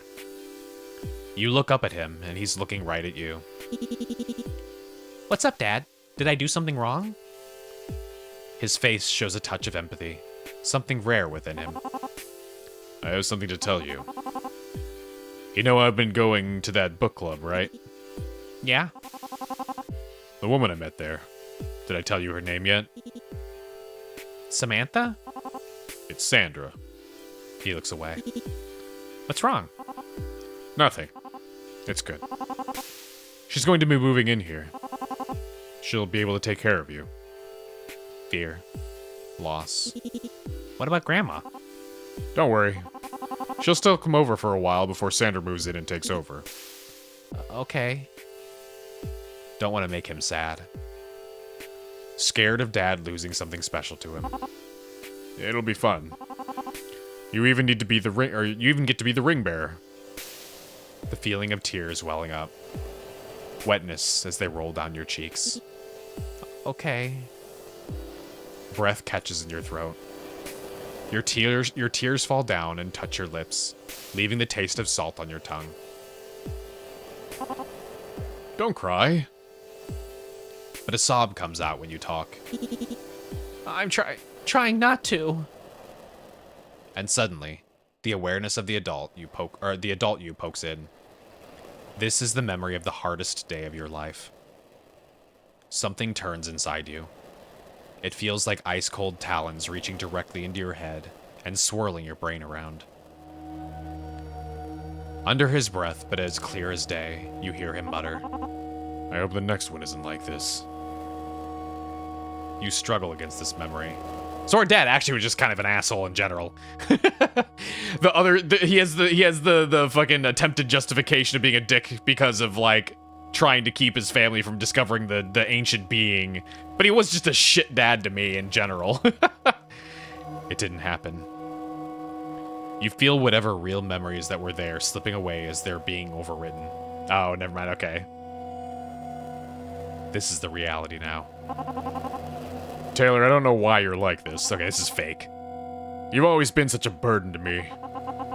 When your grandpa died, I had to bury my dad, but I also had to pretend to give a fuck about you. Grandma's going to die in the next few months, and that will be your fault, too. You try to speak, but your body heaves with slow gasps. When you touch your shirt, you find it is soaked. From sweat or tears, you don't know. Actually, I know you've always wanted to know what happened to your mom. You try to stand as the water spills from your eyes. When you put your feet down on the ground, you find the floor is wet. This is your fault. There's almost a full inch of water on the tile. Your socks are soaked. So you stay where you are, sitting at this expensive old table. Taylor, your mom is alive. She's been alive all this time. She just doesn't want anything to do with you. Tears pour out of your eyes like a faucet. They slide into your mouth, down your shirt, drip down to the floor. It's not stopping. In between heaves, you call out, "Dad, I'm sorry!" Your dad crosses his arms. I told her all she had to do would be with you is to live here, and she said she'd rather die. She hates you so much that she went into hiding. I can't even find her. His distorted laugh hurts your ears. You need to get away from this.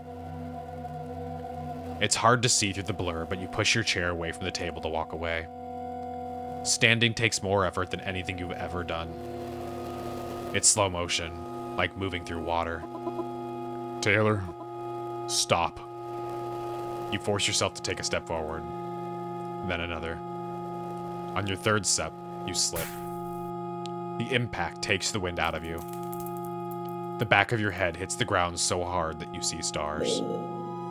This is your fault. This is your fault. This is your fault. This is your fault. Through the blur, you see Dad's face above you. What's worse? The physical pain? Or the fact that they never loved you? He moves close, staring eye to eye with you. His pupils stretch and become rectangular. His face contorts as he screams directly into yours. Now, stay here.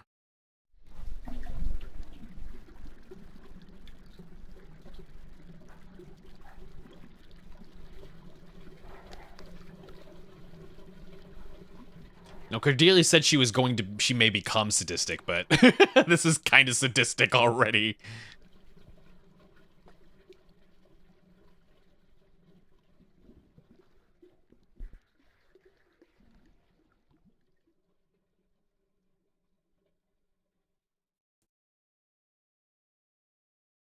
Ending 7. Well, then we both died.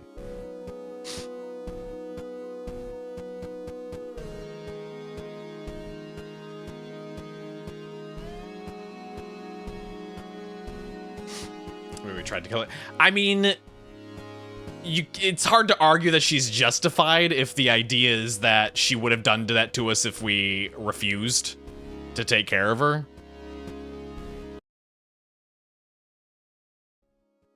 So let's see, there was another one that we could have done, I think, at that save point. Go to the basement and leave. Go to the basement, stay. Watch the tape and leave. I mean, Roger was a piece of shit because he's the reason that she's even there in the first place. Stay quiet. Oh, the ending 1 is literally just you be a mute the entire game. That'll take ages to do. We're not going to do that. Be scared every time. We got the afraid one.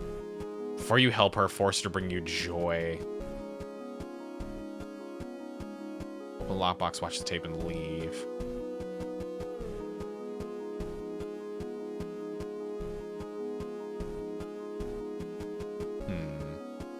Okay, can I actually... Hang on. I want to figure out how to access the DLC. I'm going to close the game real quick.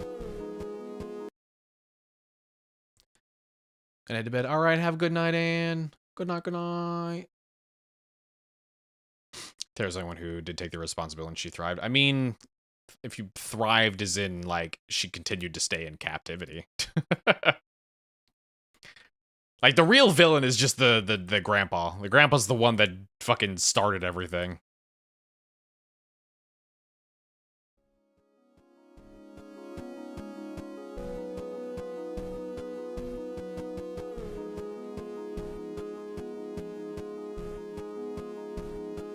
How do you do the DLC? It says DLC contains extra story content for in the foundations and should be played after you beat the main game. How does I play? How does I play?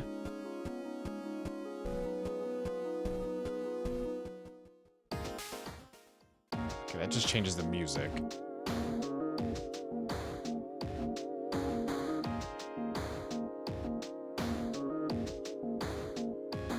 Got the internet right on. Get out of here. If I just do start, does it take me back to... No, it just takes me back to this. So that doesn't help. How do I play the DLC?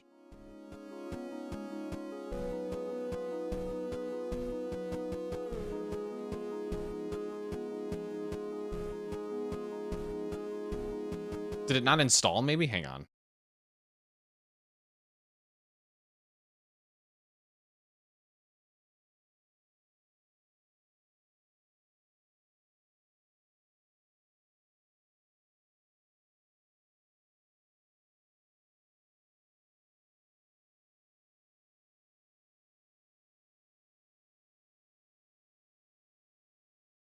It literally just says that you shouldn't play it until after you've beaten the game.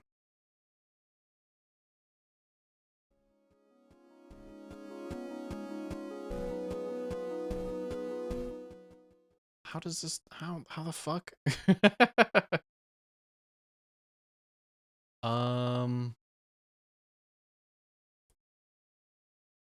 History? Dialogue history is empty. Menu. Like, I don't know how to do it. There's bonus, but, like, this just literally opens the website.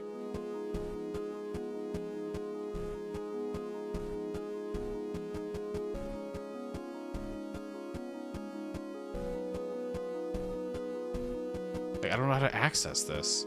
Just says the DLC contains extra story content for In the Foundations and should only be played after you beat the main game.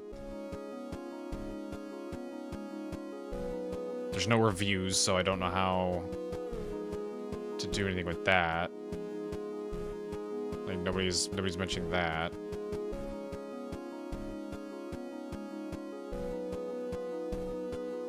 Huh.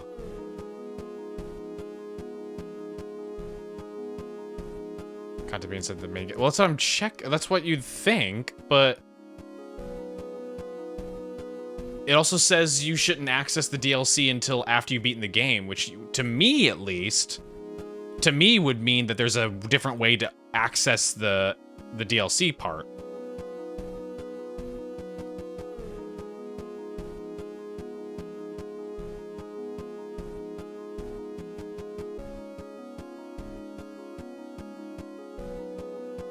Huh. I mean...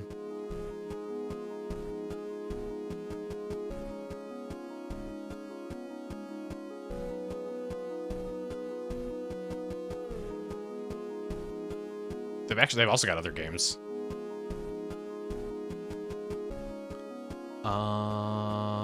They've also made, it's called Pet, Start Running, and Desideratum.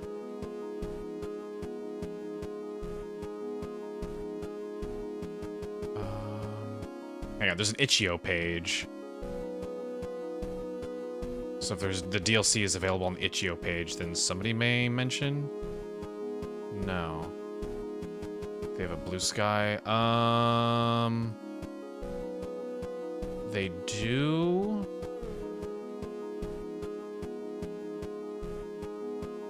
Let's see. Search posts. DLC.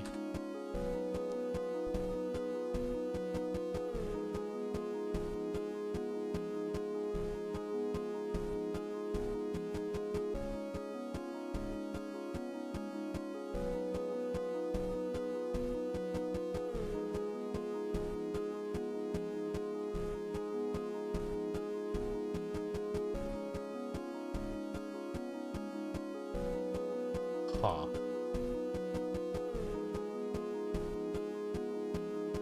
Yeah, I don't see how to access it.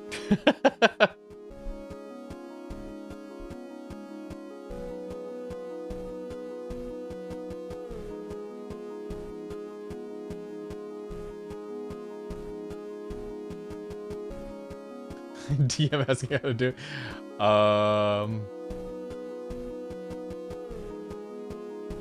They haven't posted or done anything in 7 hours, so I would imagine they're not even, like, online right now.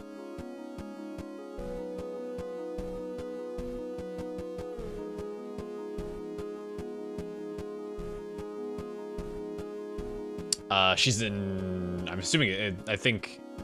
Yeah, I mean, I shouldn't make an assumption, but I believe this creator is a female creator, but... their profile says Chicago, which means it's midnight. It means it's midnight, so not expecting a whole lot from that. Yeah,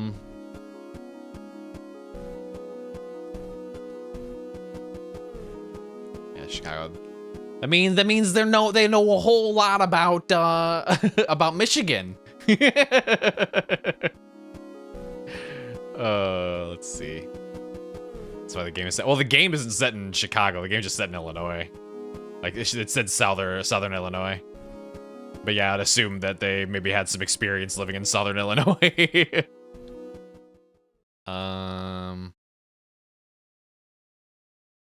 see. Same difference. There's a big difference. Having been to Illinois, there's a big difference between Chicago and fucking Southern Illinois. Yeah, it's just normal game, so that doesn't help. Chicago is a major metro. Southern Illinois is bumfuck nowhere.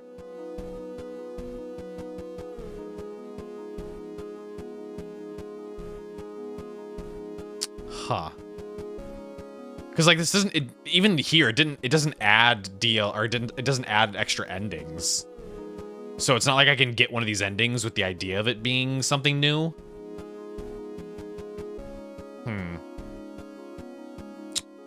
Yeah, I might just have to like ping them at them on Blue Sky, and maybe we like just do it at a different time. Like do the DLC at a different time. That's probably the more likely thing. Yeah, literally their last interaction on Blue Sky was 7 hours ago, so. But yeah, I think what I'll just do is I'll just at them on Blue Sky, and then if they respond, then we can figure out how to do it. It was $3. I'm not gonna complain. Like, I'm not gonna go and get a refund on it or anything like that. So I'm not too worried about that. I think this was free, by the way. Was this free? Like the actual game? It is. Okay, and so I extra can't complain. There we go. So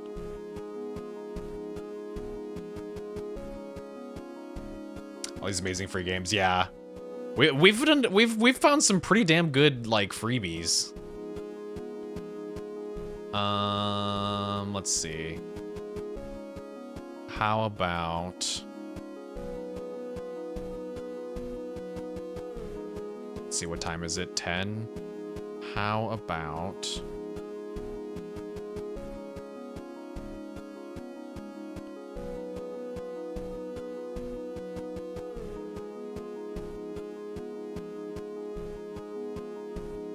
I mean, we could either do more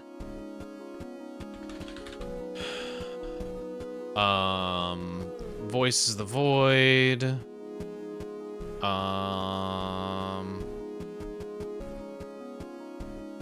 Also, your Pumpkin Panic game is like a farming sim, isn't it?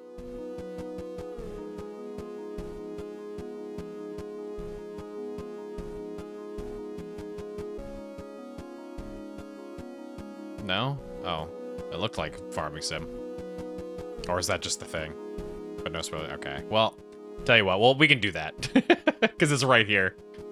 I have short games in my library, but I was gonna use them for like doing like actual like video content. But okay, we'll do our ad break real quick because I've snoozed it 3 times already. So we'll do that, and then we'll do some Pumpkin Panic. Then how's that? Okay. Burp.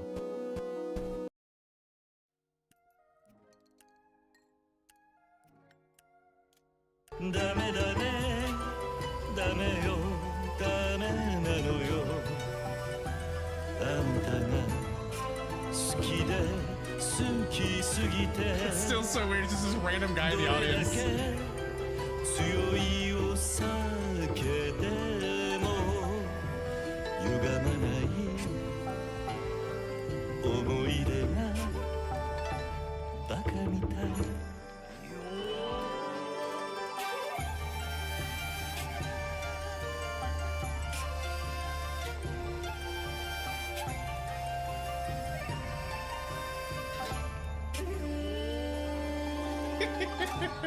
It's so silly.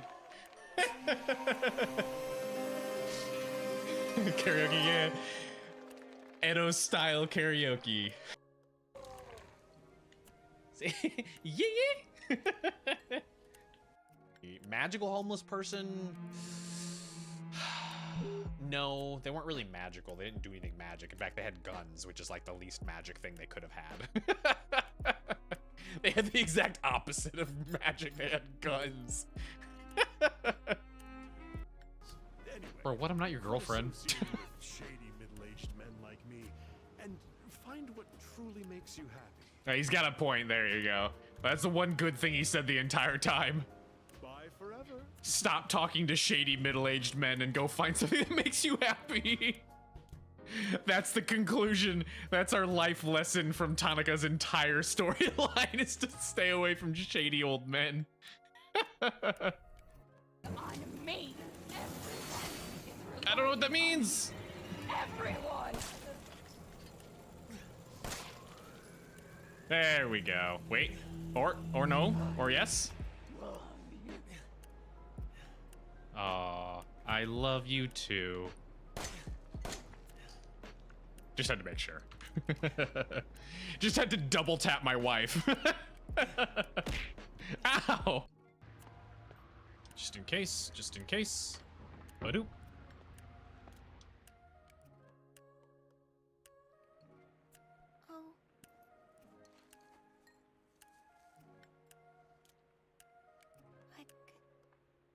this to Miyako. Miyako. That's not a beheaded doll. Oh, beaded doll.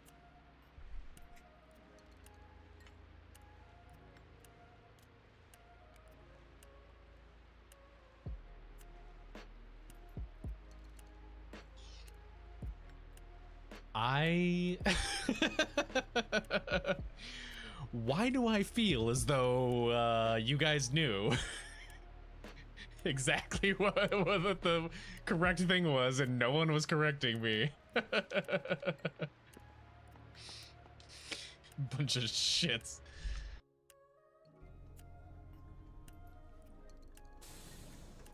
Take the funicular.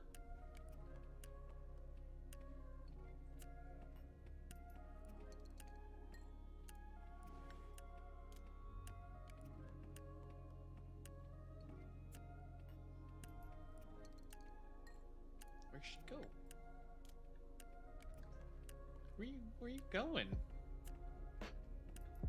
Now I'm just morbidly curious. Oh, there you are. Why are you following me? Piss off!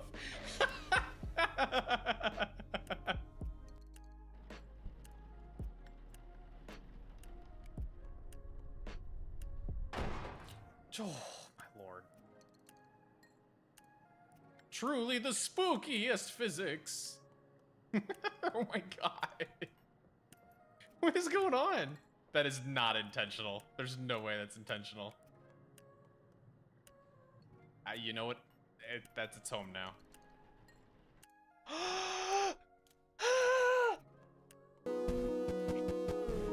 Okay, hello, we're back. Miss Siren.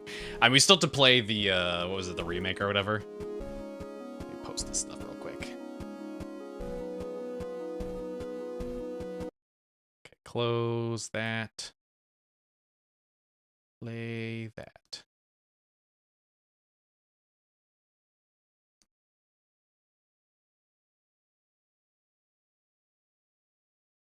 Blood Curse aka new translation. Yeah, wasn't it? It was only PS3, wasn't it?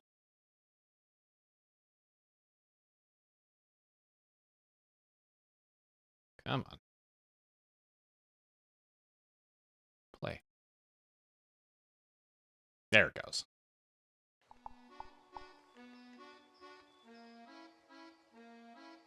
There it goes. Make sure it's all okay. Graphics high, of course. And then add game audio to that. There we go. When it's sold in episodes, despite it being a completely. I feel like I remember that, yeah. And people being very upset about it. Like a little plushie.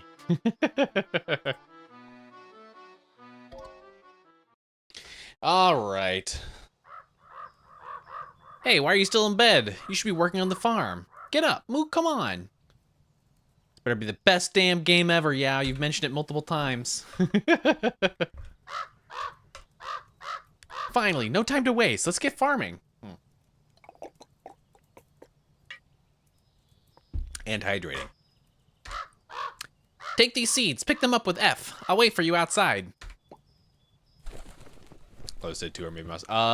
Maybe, I actually don't remember.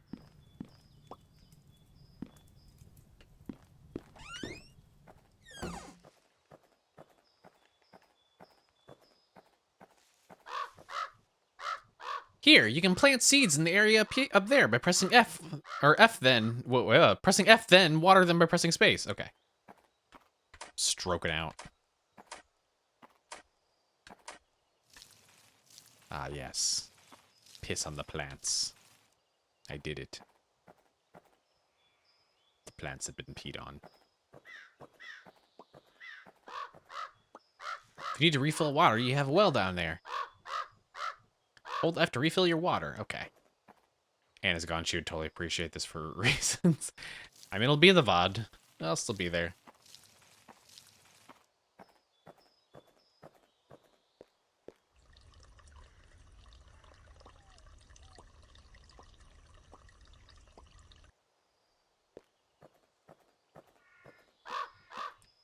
If you want to upgrade your tools or buy new resources, you can do it on the workbench at your home. I don't got any monies.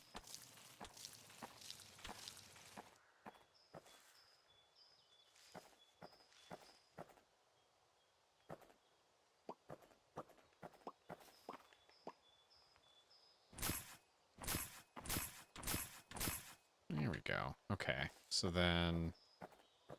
on our workbench? Oh, you can also use your lantern with R, but use it carefully. What does that mean? Water capacity. I don't feel like I need...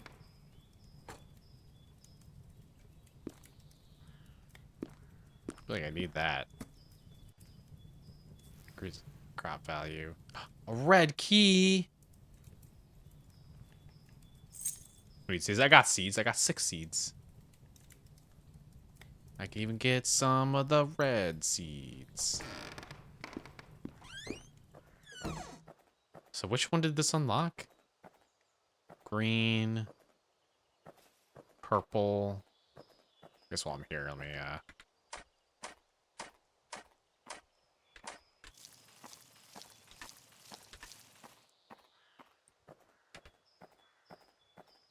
orange. Red. What's that noise? I have to go and you should... hide. Try to sprint with shift. What? Stick. Oh, I have no fucking sprint! What the fuck?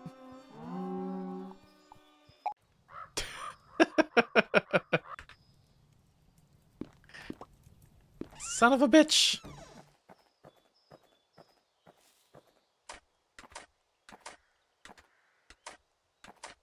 Farm these things. Yeah.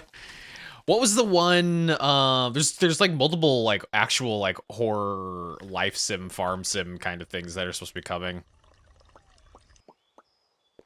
There's like 2 or 3 of them coming. One of them was like cutesy because it's like the Animal Crossing style. But there's like a gritty real one, and then there's one that's a bit more like top down. Like one of them was first person and stuff. Baby Tails down and you just gonna start listing all of the different fucking also Arkansas isn't Midwest, Arkansas is South.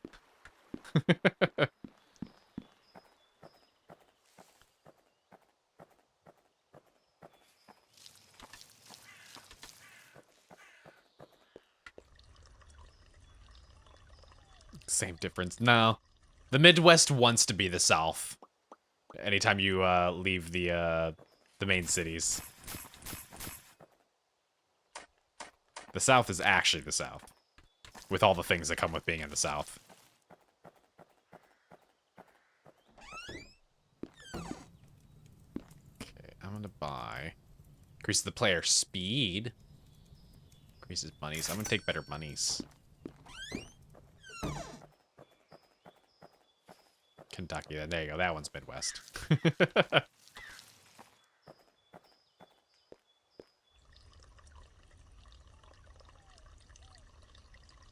Also, I didn't even see what the question was.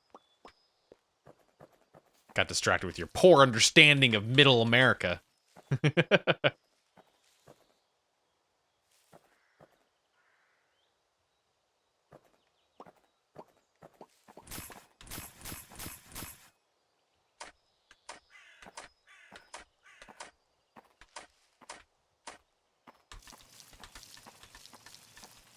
Yeah. Tells your farming horror stories. I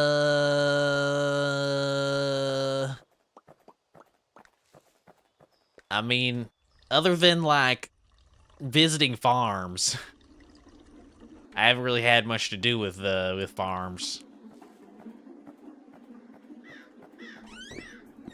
Can I hide in here? Does this count as hiding? Oh. Monster appears blind, but it can detect any nearby creature with unsettling precision.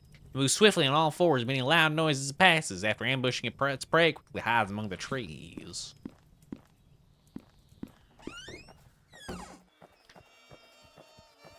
Oh, it's still out! Oh, that's some bullshit! Oh, for fuck's sake.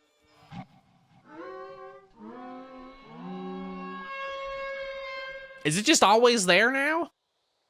Is that how that works?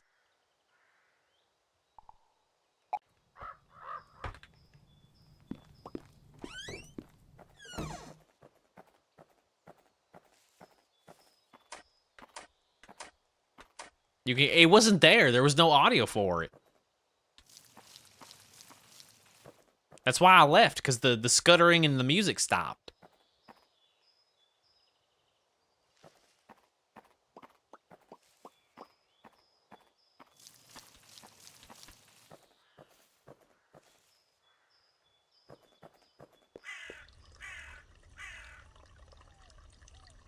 Also, the most horrific gardening would be all of my plants dying. That was pretty horrific. That was sad. Also, I had to throw away my string of turtles plant before we moved because it was dying. That was sad. That was pretty horrific. It was just a corpse. A gruesome sight, truly. Why'd they die? So I had a white peacock plant, and I think it just died because it wasn't getting enough authentic light. Or I just, maybe it was getting watered too much.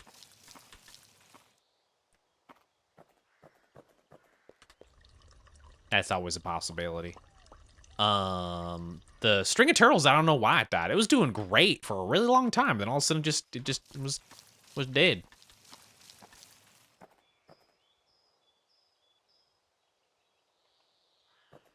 Don't even know why you murdered. I mean, that's just gardening. That describes gardening in general. Literally, I don't know why my plant's dying.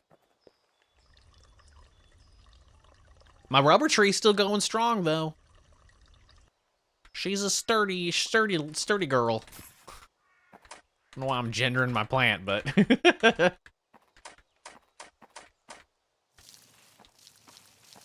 Oh, there we go. I thought I had to tap it.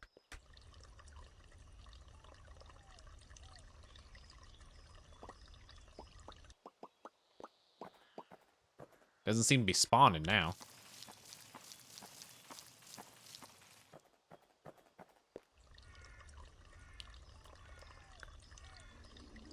Oh, okay, now it's here.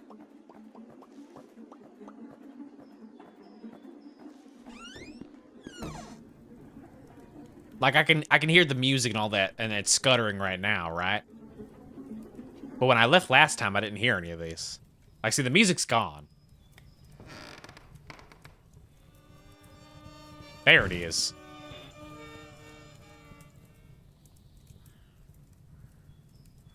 But, like, is it gone?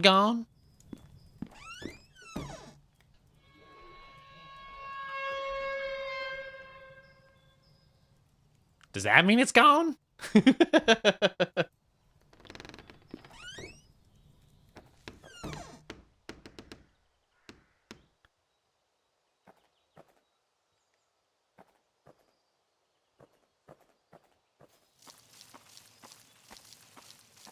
Just be about my business. Stick.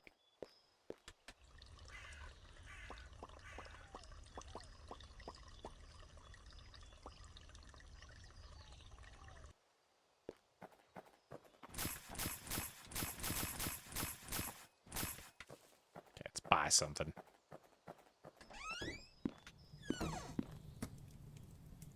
We got bag of seeds, allows you to carry more seeds, oil refill for walking in the dark. Haven't even gone to the dark. Upgrade well, increase the refill speed, player speed, crop value. I guess I'll take that. I'll take that and then some of these. And then maybe just movement speed. That sounds good. Upgrade that just because I can.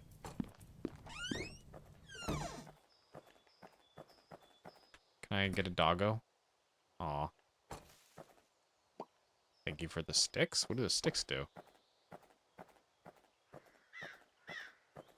Can I maybe throw them as distractions?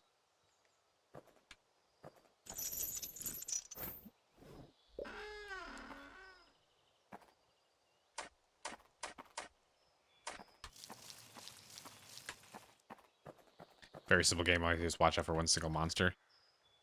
Yeah, it was just the uncertainty of the tell.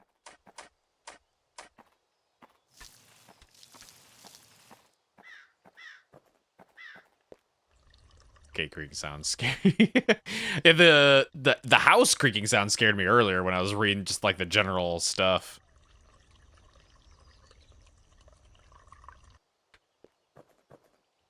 Oh man, just sprinting at all drains your entire sprint. It doesn't matter how much I sprint.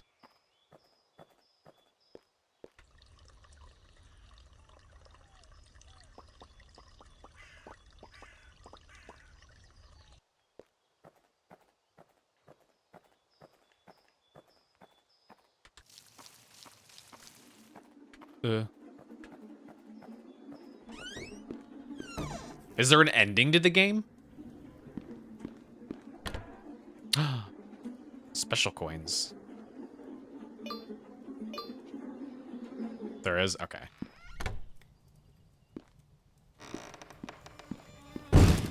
Hey! Got bang on my door like that.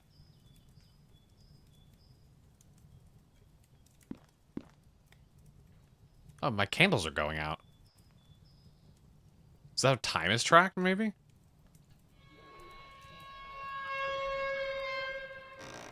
Okay, so we determined that is over. What are these? Oh, I can just sell them? Oh. Well, shit. What an easy way to make money.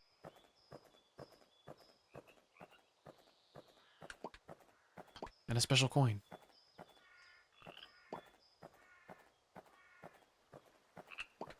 Frug. I pet the frug.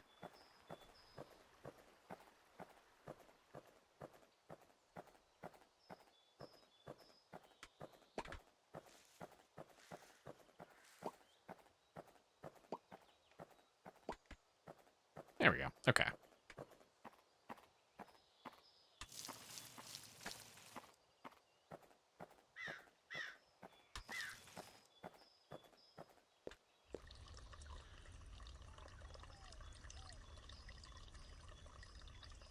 There's not a whole lot to talk about, though. Oh, it's getting dark, though.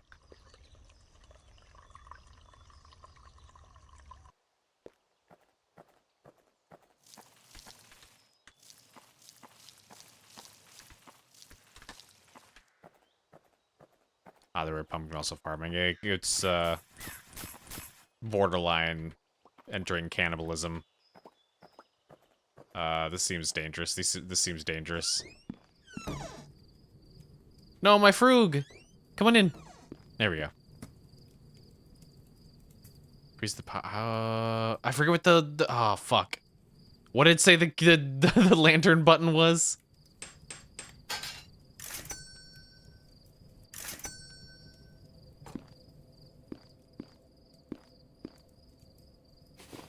Aha, it's R.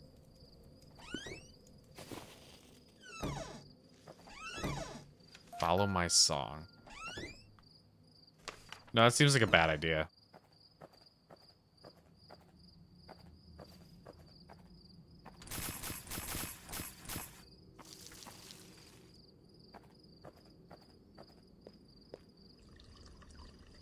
But it said to.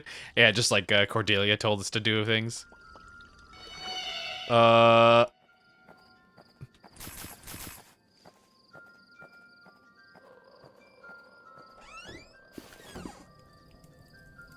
Might just vibe in here for a second.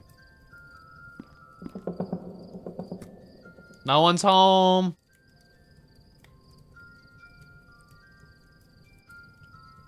Half refill. Oh. Where's... Oh, there... Okay, the thing on the right is the oil refill. Gotcha.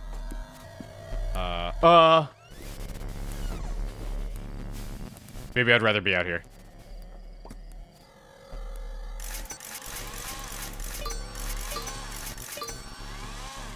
Oh, I just sold the coins for a different outfit.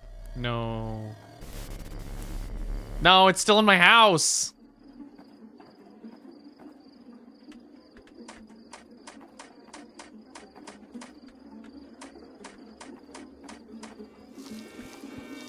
Oh! Fuck. That one didn't even have a tell that time. God damn it.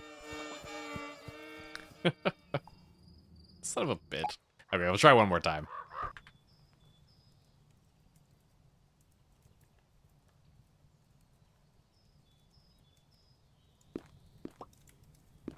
The tells the dark. I mean, the darkness was spawning everything.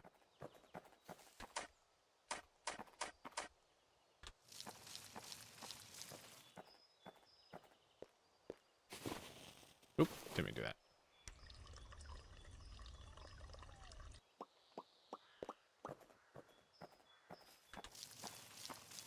Haven't seen it. I don't have all night, though. If I don't do it this time, well, I'll just have to have it be a game to play later.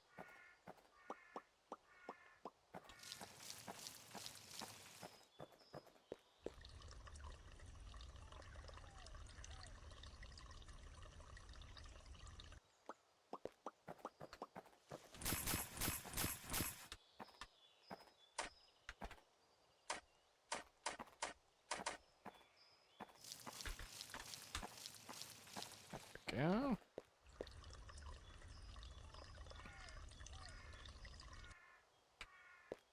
Alabama Daystar. What are you talking about?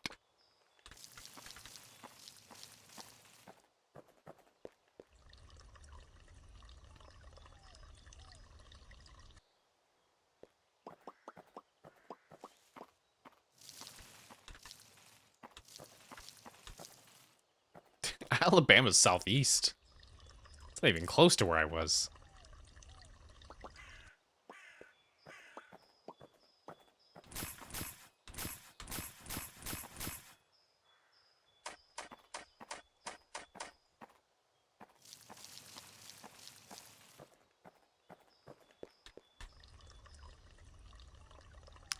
You're just bad at U.S. geography.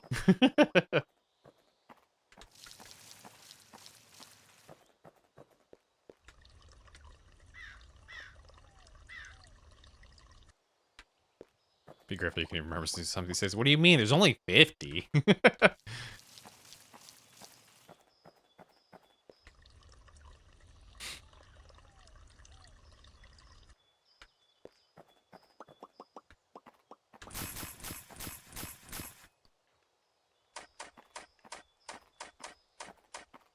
What's funny is that a lot of people like grew up remembering a lot of like world geography from the Animaniacs song. Oh, for fuck's sake, I don't really have Sprint right now.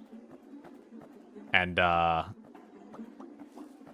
somebody's done an edit and gone back to that song and edited out all the countries that don't even exist anymore. And so like half the song is just dead quiet now. It's actually kind of unsettling.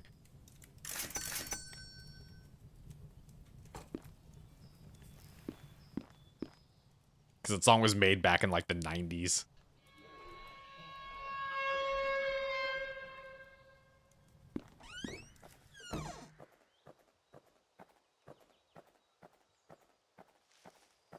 Thank you for stick.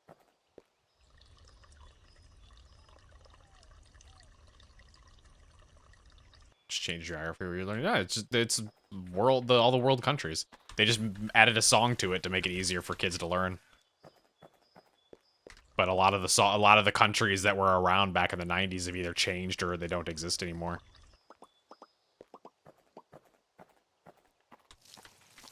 Like they've gotten merged into other countries and or renamed and other kind of things. So there's just a shit ton of just empty dead air in the song now when the person made the edit.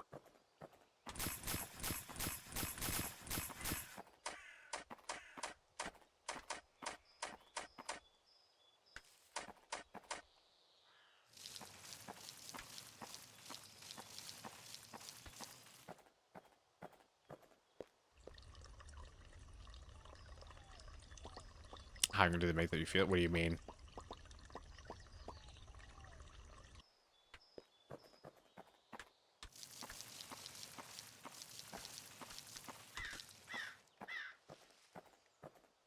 I need to stop sprinting. I'm not going to have sprint when I actually need it.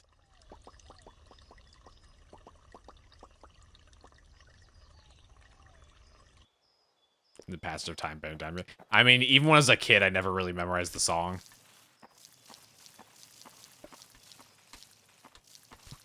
So it didn't mean a whole lot to me, honestly.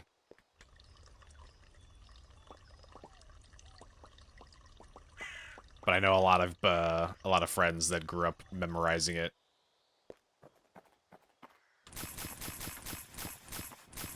They can still do it, even after all these years.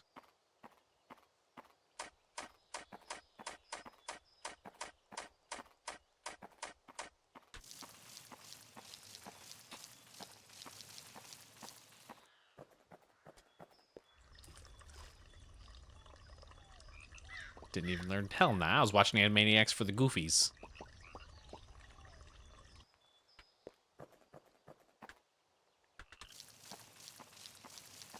Learning was, oh, fuck, what was the cartoon?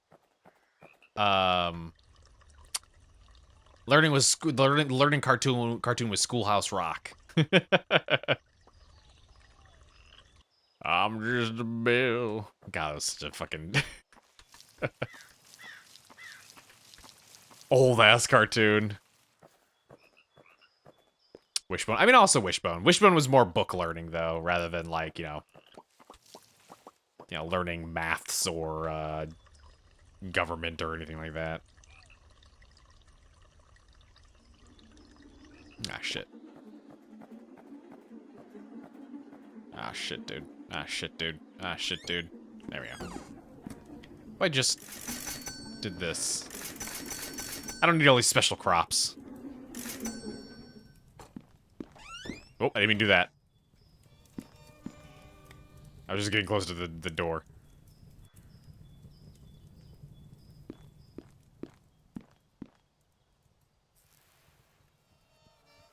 Still out there? I hear ya.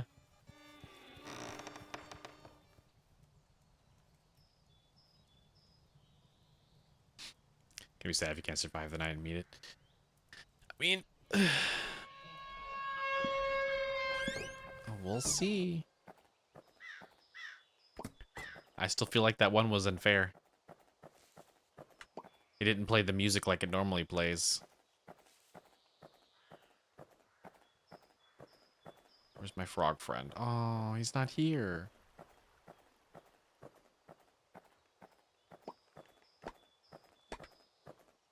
Also, that fucking shadow spawning inside the house didn't exactly help.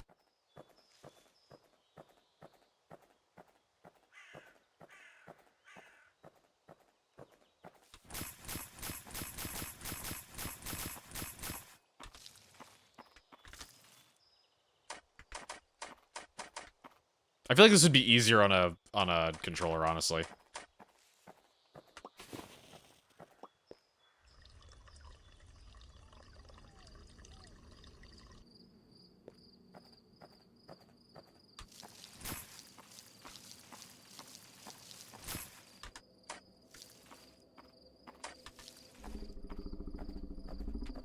Okay, well now I hear something.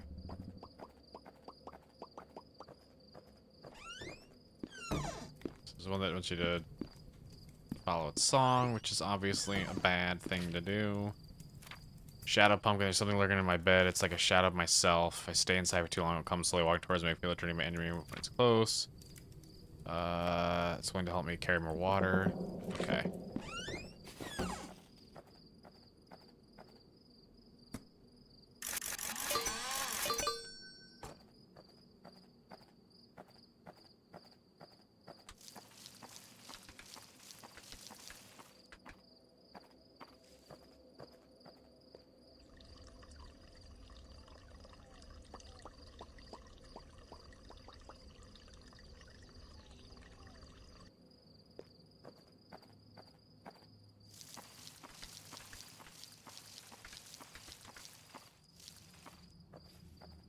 I don't hear anything yet.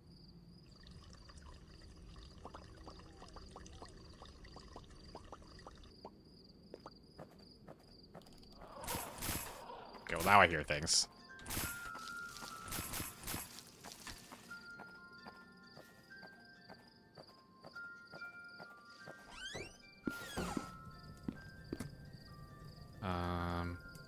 Get a little more oil. Better lamp. Speed up. Better waters.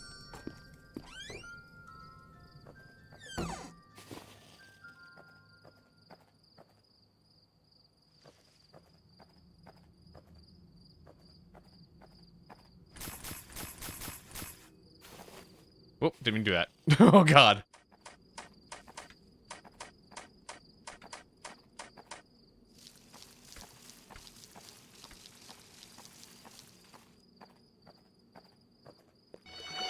Whoop. Was that a monster, or what is that?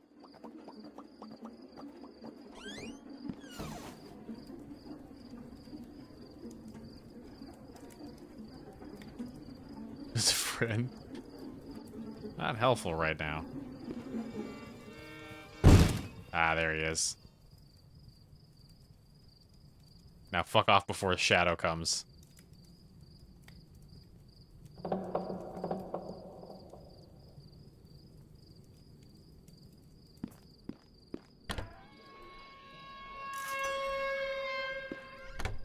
There it goes. Okay, get the fuck out of here. Yay, red.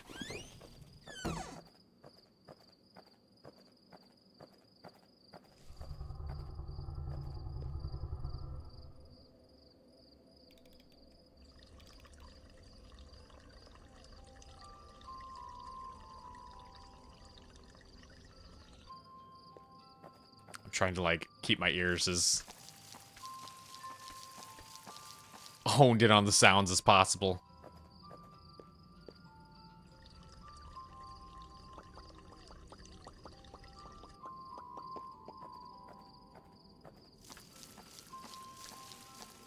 So really, the crops don't mean anything, is what I'm getting.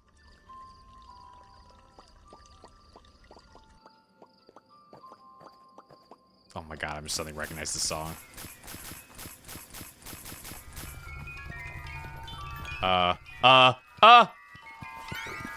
What the fuck? He can come inside? I wasn't even close to him.